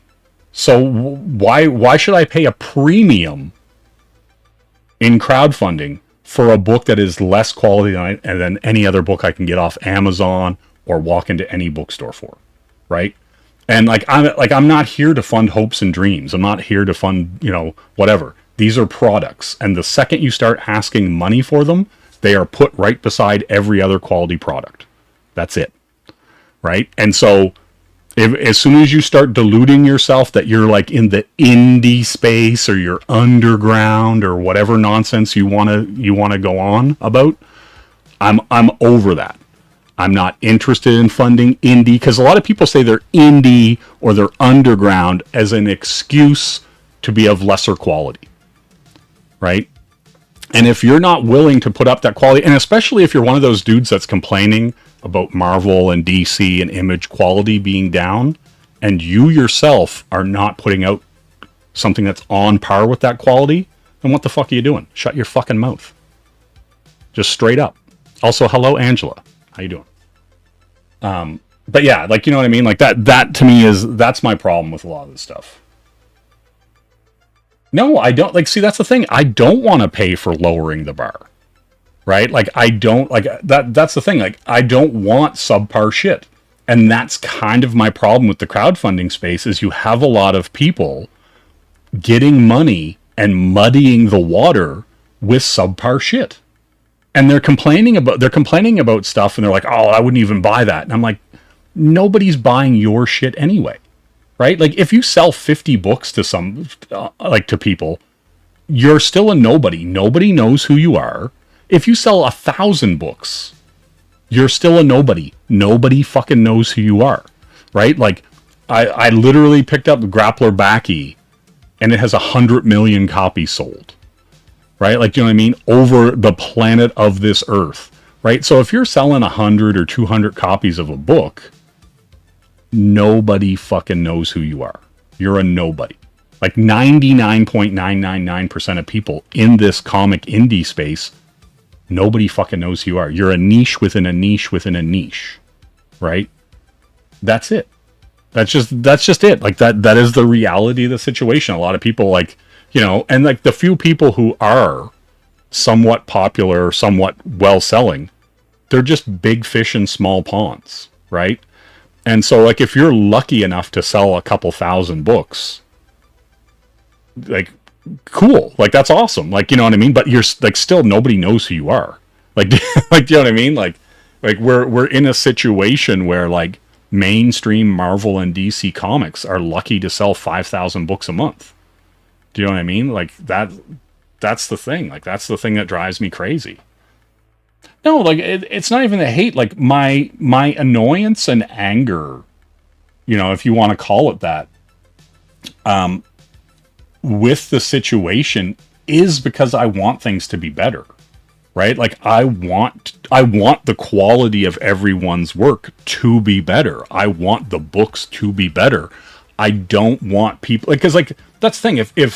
If bad books are going to get money anyway, there's no incentive for them to get better, right? Like, and so if you're sitting there and you're saying to yourself, well, I don't have to get better. I'm going to sell a couple hundred books every time, or 50 books. And if you're happy with that, you're happy with that, whatever. Right. But, like, the thing is like, if there's no incentive to reach more people, to get more readers, to get more customers, backers, whatever you want to call it, why are you doing it? Right. Like, it's not like, this isn't like the 80s and you're upset that, like, you know, your favorite band is now on the radio. Right? Like, and you're just like snubbing, oh, I used to like them before they were, you know, before everyone else liked them. It's like, no. Like, the infuriating thing to me is, like, all these people who want to, like, wallow in obscurity. And it's like, no, you want to sell out, and not sell out your soul, not sell out your values. You want to sell out your book. You want every copy to go. You want, when you print 500 books, you want to sell 500 books. You want to sell out. Anybody who's like, oh, we sold 50 books and I'm cool with it, that's good. Like, fuck off. You're lying to yourself and you're an idiot. Like, you know, you want to sell hundreds of books. You want to sell thousands of books. You want to sell tens of thousands of books. Right? Like, and, you know, anybody who's content with selling 50 or 100 books is either lying to themselves or they're an idiot. Right? Like, it's just facts. It's just facts. And so, like, you know what I mean? And you look at people, like, you look at Bancroft, like, he grinded and grinded. He, like, worked his ass off for well over 10 years. Like, he had a web comic and all this stuff, and the Lucent came up. And, like, his last, the volume 1 and volume 2, when he did the hardcover stuff, I think he got pretty close. I think he was like 800 or 900 backers, right? And that's really good. That's really good in this space, right? But the thing is like, the reality is it's good in this space, and, you know, but he can't make a living on it. He can't just stop working and just make his comic full time. It's just not enough. It's not a critical enough mass for him to continue working solely on the comic. He has to have a day job. He needs the security. And if you're going to put out a book every couple of years, you need 10,000 people backing that book every time for you to have the space to work on it for a year or two in between volumes, right? You can't just float around. Like, you know, maybe if you were a trust fund kid or something like that, where you could be like, oh, you know, my parents got me whatever. I can put these out at my leisure and whatever, right? But for most people, they want to make a living, right? They want to actually put something out, be the thing they do, and that's it. You know? It's just how it goes. Sumo wants to sell out, but the man hasn't come to me with an offer yet. What would you be selling, Sumo? Like, do you have like a special like tots recipe? You know? Damn, don't kiss the wall. Damn, why not? What's going on? But yeah, right? Like, I don't know. It's one of those things. Like my frustration and annoyance with how things have gone is because I wanted it to be better. I wanted to see people like do better than they're doing. I wanted to see a lot of these creators, a lot of these books get better, and they're not. Right? And I wanted to see a lot of people who were failing fuck off. Like, do you know what I mean? Like, I wanted to see people who felt like they weren't in it for the right reasons. At least every time I seen them talk about what they were doing, I wanted to see the merit win out. You know, I wanted to see people who were doing good work succeed, and the people who were doing the mediocre garbage shit fuck off, right? And there's still a lot of mediocre to low tier people just kind of clawing along, right? And it's like, and in some regards, there's some respect in it, right? Like where, you know, maybe you're not the best artist, maybe you're not the best writer, but you still are. Your inherent belief in yourself is that, like, hey, you know, I'm going to succeed at this, and you know, whatever. Like for what that's worth, like, you know, there is respect in that. Like if you're still going to grind it out, and the money's not there, right? Kirby is saying, well, backy is what Jay is talking about. Unknown bands get popular though. Yeah, well, I mean that's like that's the thing too, right? Like everybody gets their 15 minutes at some point, right? And like you would hope that you're not a one-hit wonder, right? Like where you got that one song and that's what, you know, everybody knows Tub Thumpin' and that's it. You know, everybody knows that one song, right? But what, like, ideally, as a creative person in any field, you want to get better. You know, you don't want to be the Eric Larson. You want to be the Mark Silvestri. You want to be the Frank Miller. You want to be the guy who continues to keep creating and aspects of your work continue to improve. You know, and that's the thing that's kind of the beauty about art and comics and design, is that you can get better with time. Your art can get better. You can learn anatomy. You can learn perspective. You can learn storytelling. But like, I feel like that's kind of the problem, right? Like, well, you can be Frank Frazetta. You can learn those skills. You can learn from him, from his work. You can learn from other people who also, you know, do those skills, right? Like, and as long as your eyes work, as long as your hands work, as long as your brain works, you can do that, right? And that's kind of the beauty about art. But like, that's the thing. Like, you see a lot of people and they don't talk about the craft, right? They don't talk about storytelling. They don't talk about pacing. They don't talk about anatomy. They don't talk about perspective. They don't talk about anything that has anything to do with the comics, and then just make these terrible little pen scratch comics, and it's whatever. Pterodactyl Goofy 107. Hello. I don't think I've seen you here before. Creator content manages the dispensary. Method is different. Spokesman figured don't use that body language. Well, damn. All right. Say 7's October. Said, hey, you're dropping your third book in 2 months and you're excited to start the fourth. Honestly, you just enjoy chat. Well, that's great. Like, no, but like, that's the thing. Like, here's my thing. I'm not saying that you shouldn't do it for the love of the game, right? Like if you enjoy it and you want to continue to make comics and continue to grow your craft and continue to become better at it, then do it. 100% do it, right? Like and that's the thing, because like who knows, right? Like who knows what you're going to come up with? Like that's the exciting thing about creating art, creating comics, creating whatever, right? And you know, and that's the thing. But like my thing is like in a lot of these spaces, and especially in the crowdfunding space, a lot of people were kind of like, oh, they're gold up in them hills. And people who never had any interest in making a comic book, let alone, you know, creating anything or doing anything, suddenly started showing up and having crowdfunders, right? And pitching these books and whatever. And they never came to fruition in any capacity, right? They didn't ship a book to you. They just took your money and ran, right? And that to me is the thing, right? Like it's like like there's no proof of concept with a lot of those people, right? They don't have their book done. They don't have anything to show you. They don't have like a free sample. They don't have anything that says to you, oh, they're going to come through.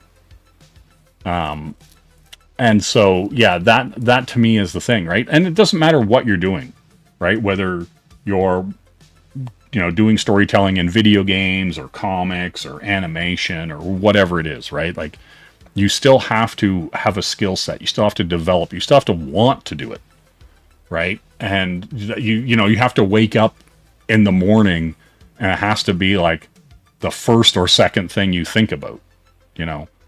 And that's the thing, right? What's Phil saying? Maybe you put out stuff for the love of a game, then later something hits big and everyone wants to see your back. Yeah, well, exactly, right? Like, because, well, that's the thing. Like, there isn't a lot of money in comics, right? Like, even people who are, like, I would imagine Rob with Youngblood isn't making hundreds of thousands of dollars. He might be making $10,000 or what, you know what I mean? Like, he's not making a ton of money on those books. He's not selling a ton of those books. Let's see here. Sevens is saying, my crowdfunding failed even when my book was completed, so I fund my own books. Well, yeah, and that's the thing. Like, if your book is completed and, like, you know, you can, like, reach over and grab a thing and be like, hey, this is my book. Here it is. You know, show some of it off, like on a stream like this, and go, hey, you can pick it up at my web store. You can read a sample of it on Global Comics. You can check it out on Tapas. You can check it out on Webtoons. Like, you know, you can do whatever, right? Like, to me, that is powerful, right? When you can have something and you can show it or you can give people a sample of it online or whatever, because then they can look at it and they can make the choice that they want to support you, right? Whether it's financially, whether it's like by sharing your stuff out on like social media and telling people about it.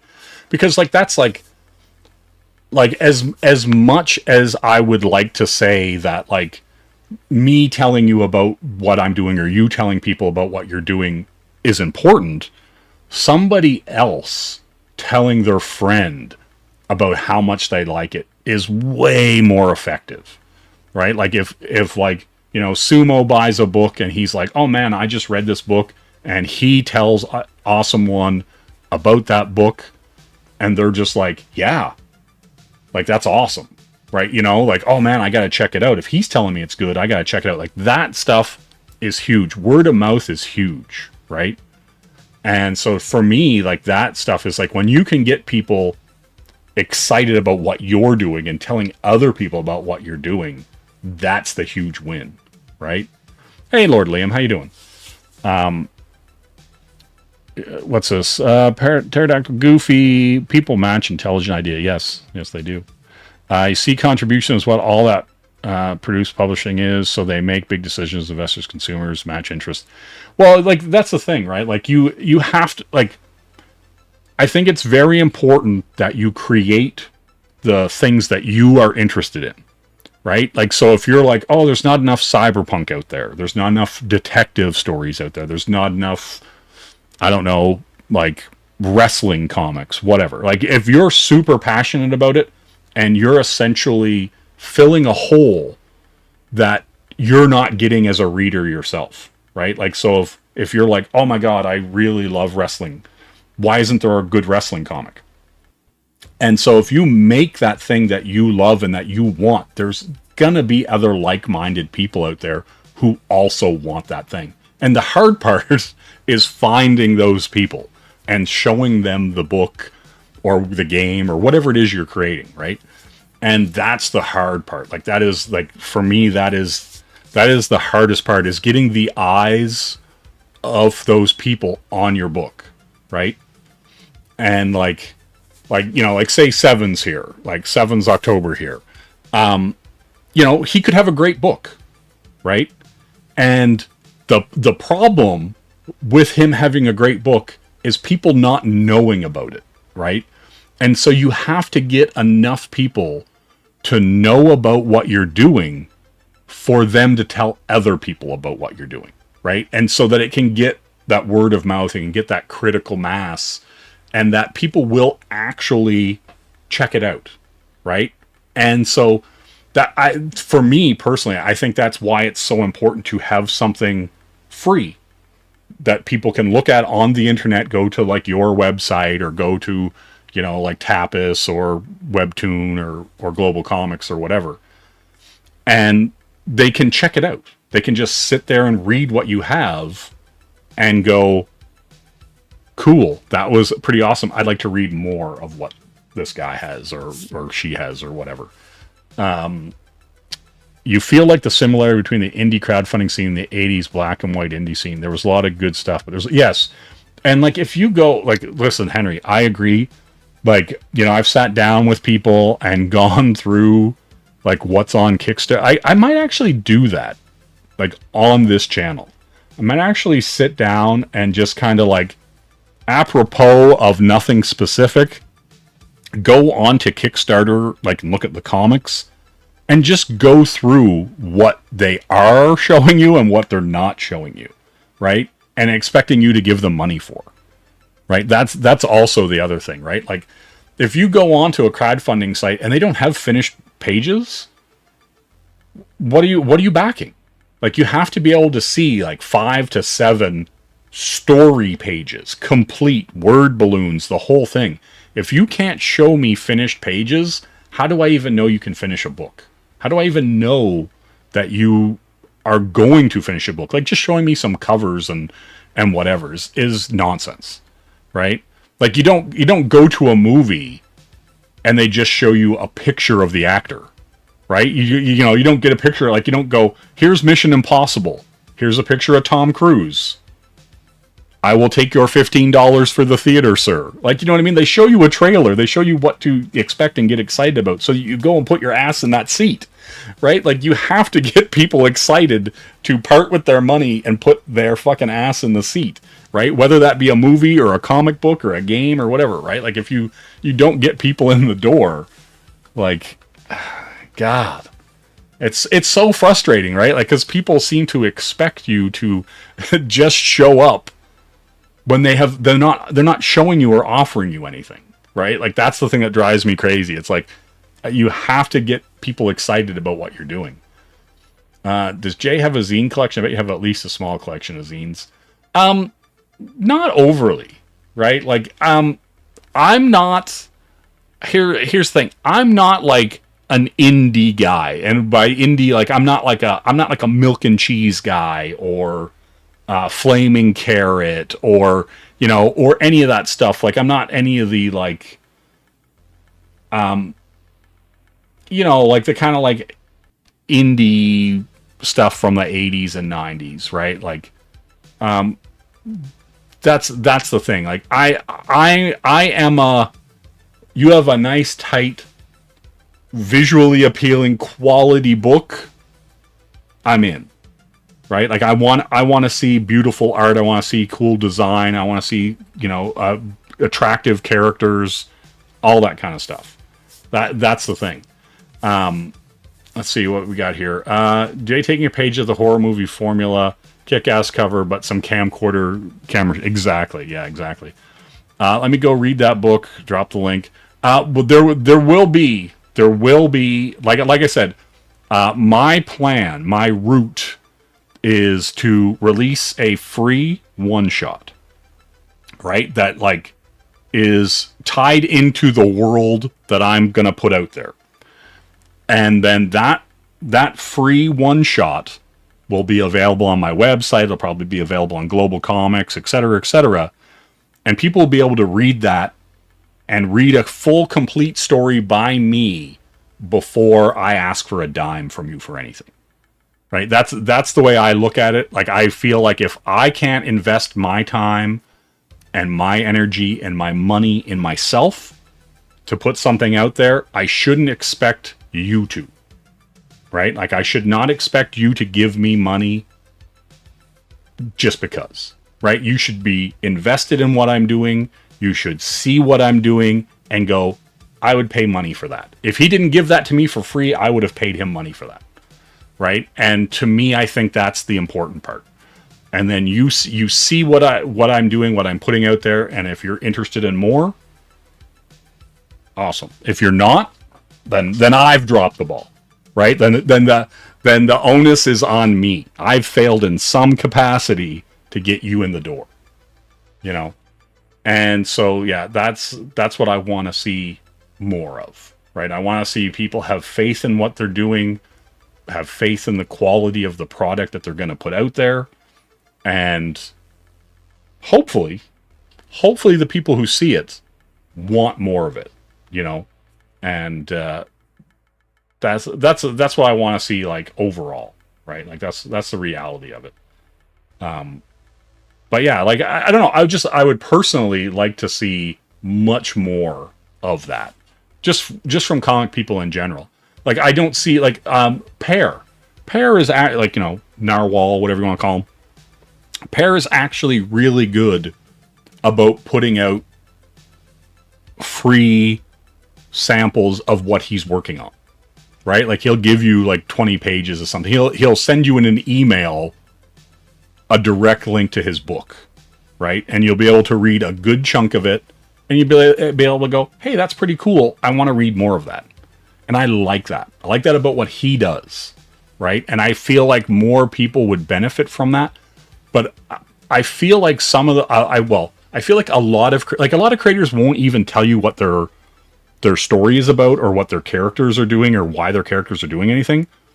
Like, I feel like they're scared to give it away, right? Like, they feel like if they tell you what the character's motivation is and why they're doing what they're doing, that you're going to be satiated with that and you're going to go on. Like, you're just not going to buy their book. And I'm kind of like, if you're not... Does it say my stream is temporarily blocked? God damn. Is it because I'm playing Speed Racer in the background? Is that why? Hold on, we're going to do this. I'm going to push that button. I'm getting a thing that's saying... Yep, there we go. Yeah. Yep. All right.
Okay, we're back. We're back. All right. So yes, apparently, they decided they wanted to hit me for Speed Racer being played in the background. Apparently, you guys were going to enjoy Speed Racer so hard in the background. You know.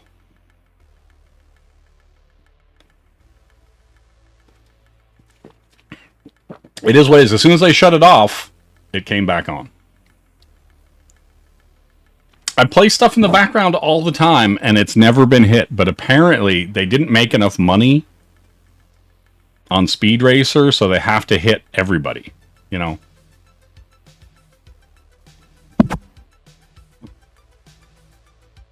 What do you want? What do you want from me, YouTube? But yeah. Listen, yeah, Speed Racer. Well, it's probably the Wachowski sisters. They're the ones not playing around. They were like, "Oh, you big dishonor." Yeah, listen, is what it is, man. Because of that, I lost 6 viewers because of the drop. God damn, savage out there, you know. Hold on, little Nelly. Damn. Listen, it's not ma'am to me. They're men. There are men and there are women. And men can't pretend to be women and can't ever be a woman. And women can't be men. 2 genders. I'll die on that hill. You know? Just how it is. But yeah. Yeah, you know. Should draw some Speed Racer now. No, we're getting up, like, we're already over 2 hours. So I like to stream, you know, 2.5, 3 hours max. So, you know, that's how it's gonna be. You know, I got to rant and rave about the state of indie comics. Show off this cassette tape. Don't take me down for this cassette tape. You know, all the fun stuff. Now, I'm not going to be re-educated. That's not what happens here. You know? I'm good. But yeah, you know, that's how it is, guys. You know, the plight of the indie creator is one of fickle mistresses and misters, and you know, I just don't like it. I don't like it for you. I don't like it for me. You know what I mean? But yeah, that's how it is. That's how it's going to be. Listen, subpar maple syrup. I refuse. I refuse every day of my life with every fiber of my being. Listen, that is pretty... Listen, A1, you don't know how real that is. Just join Alberta in the new country of Alberta. Like, the reality is, that's a pretty good plan. No Canadian would suffer subpar maple syrup, at least. Oh, here's what's funny. So, I went to, there's a weekend market near me, right? I went to this weekend market on the weekend, and so they had all this, like, baked goods and, like, you know, people selling duck eggs and all the fun stuff, right? Bacon, you know, at this farmer's market, this weekend market thing that I went to. And one dude had this table, and it was all, like, moonshines and vodkas and rums. So there's, like, vanilla moonshine and, like, all this other stuff. I'm going to have to buy a bottle or two and see what's going on with this dude selling moonshines and vodkas and rums. Because they're all like, everything was super professional looking and whatever, but he was just a dude with a beard. And he was like, you ever try moonshine? And I was like, what? He's just like, you ever try moonshine? You know, and I'm like, why do you ask, sir? Why do you ask? But yeah, no, but he did offer me samples. he was like, hey, I got samples if you're interested. And I'm like, dude, it's 9 in the morning. You know, I'm like, I haven't even had breakfast yet, let alone moonshine or vodka. Yeah, you know what I'm saying? So yeah, so one of these days, I'm gonna roll in there, and I'm gonna patron that dude's business and maybe pick up some of his vodkas, some of his moonshines. You know, we'll see how it goes. You've had moonshine in Pigeon Forge. Interesting. What did you think? A1, what did you think of the moonshine? Right? Because this guy had like vanilla, whatever, all this other stuff, right? Yeah. And so I was intrigued, but I was also like, I don't want to carry bottles of alcohol around with me as I wander around this farmer's market thing. You know what I'm saying?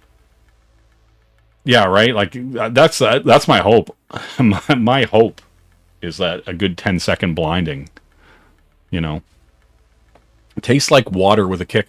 Well, see, there's some like really good like bourbons and whiskeys and stuff like that I'm a huge fan of, but you know, well, we'll have to see where I go, and you know, maybe because I'm not a rum guy, you know, but I like vodka, I like bourbon, I like whiskey. So if the shine falls into that, you know, because he was saying, you know, he was like, oh, if you like a bourbon, and because I was talking to him for a hot minute, like, you know, and so yeah, that's the goal. That's the goal. Got to pound down a decent amount of methanol to get there. Damn. I see. All right. Okay, I think I'm done with this stream. The it dropping got me out of my zone, got me into a crisscross. The Mac Dad will make you. But yeah, I think I'm gonna call it. I think I'm gonna what are we gonna do here? What are we gonna do? You know. Listen, you can't listen. Like, you know, the fuel and the fire, not which I desire, is not always high. You know what I'm saying? Some days it is, some days it isn't. Some days it's just a general distaste. You know? That's all I'm saying. Women.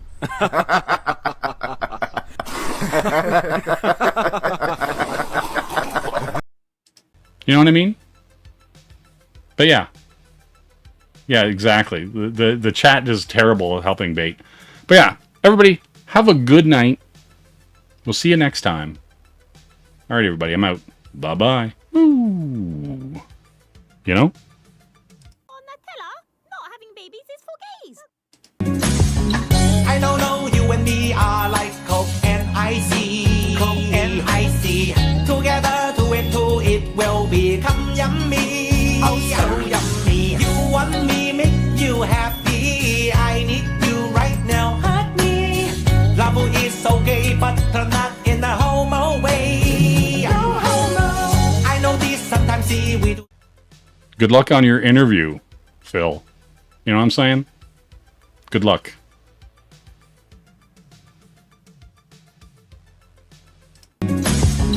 I don't know, you and me are like Coke and icy. Coke and icy.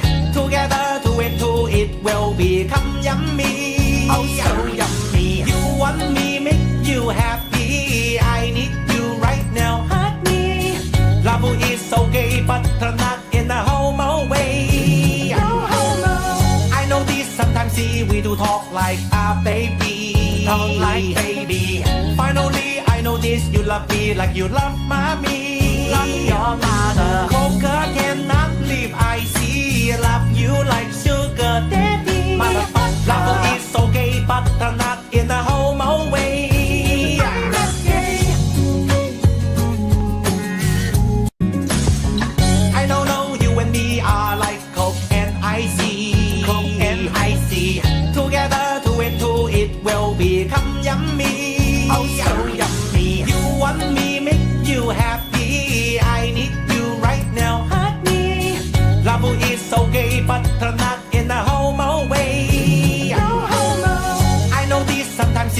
talk like a baby. Talk like baby. Finally, I notice you love me like you love mommy. Love your mother. Coca cannot leave. I see. Love you like sugar daddy. Motherfucker. Love is okay, but not in a homo way. I am not that bad. I hang out with Japanese. Maybe order some Chinese.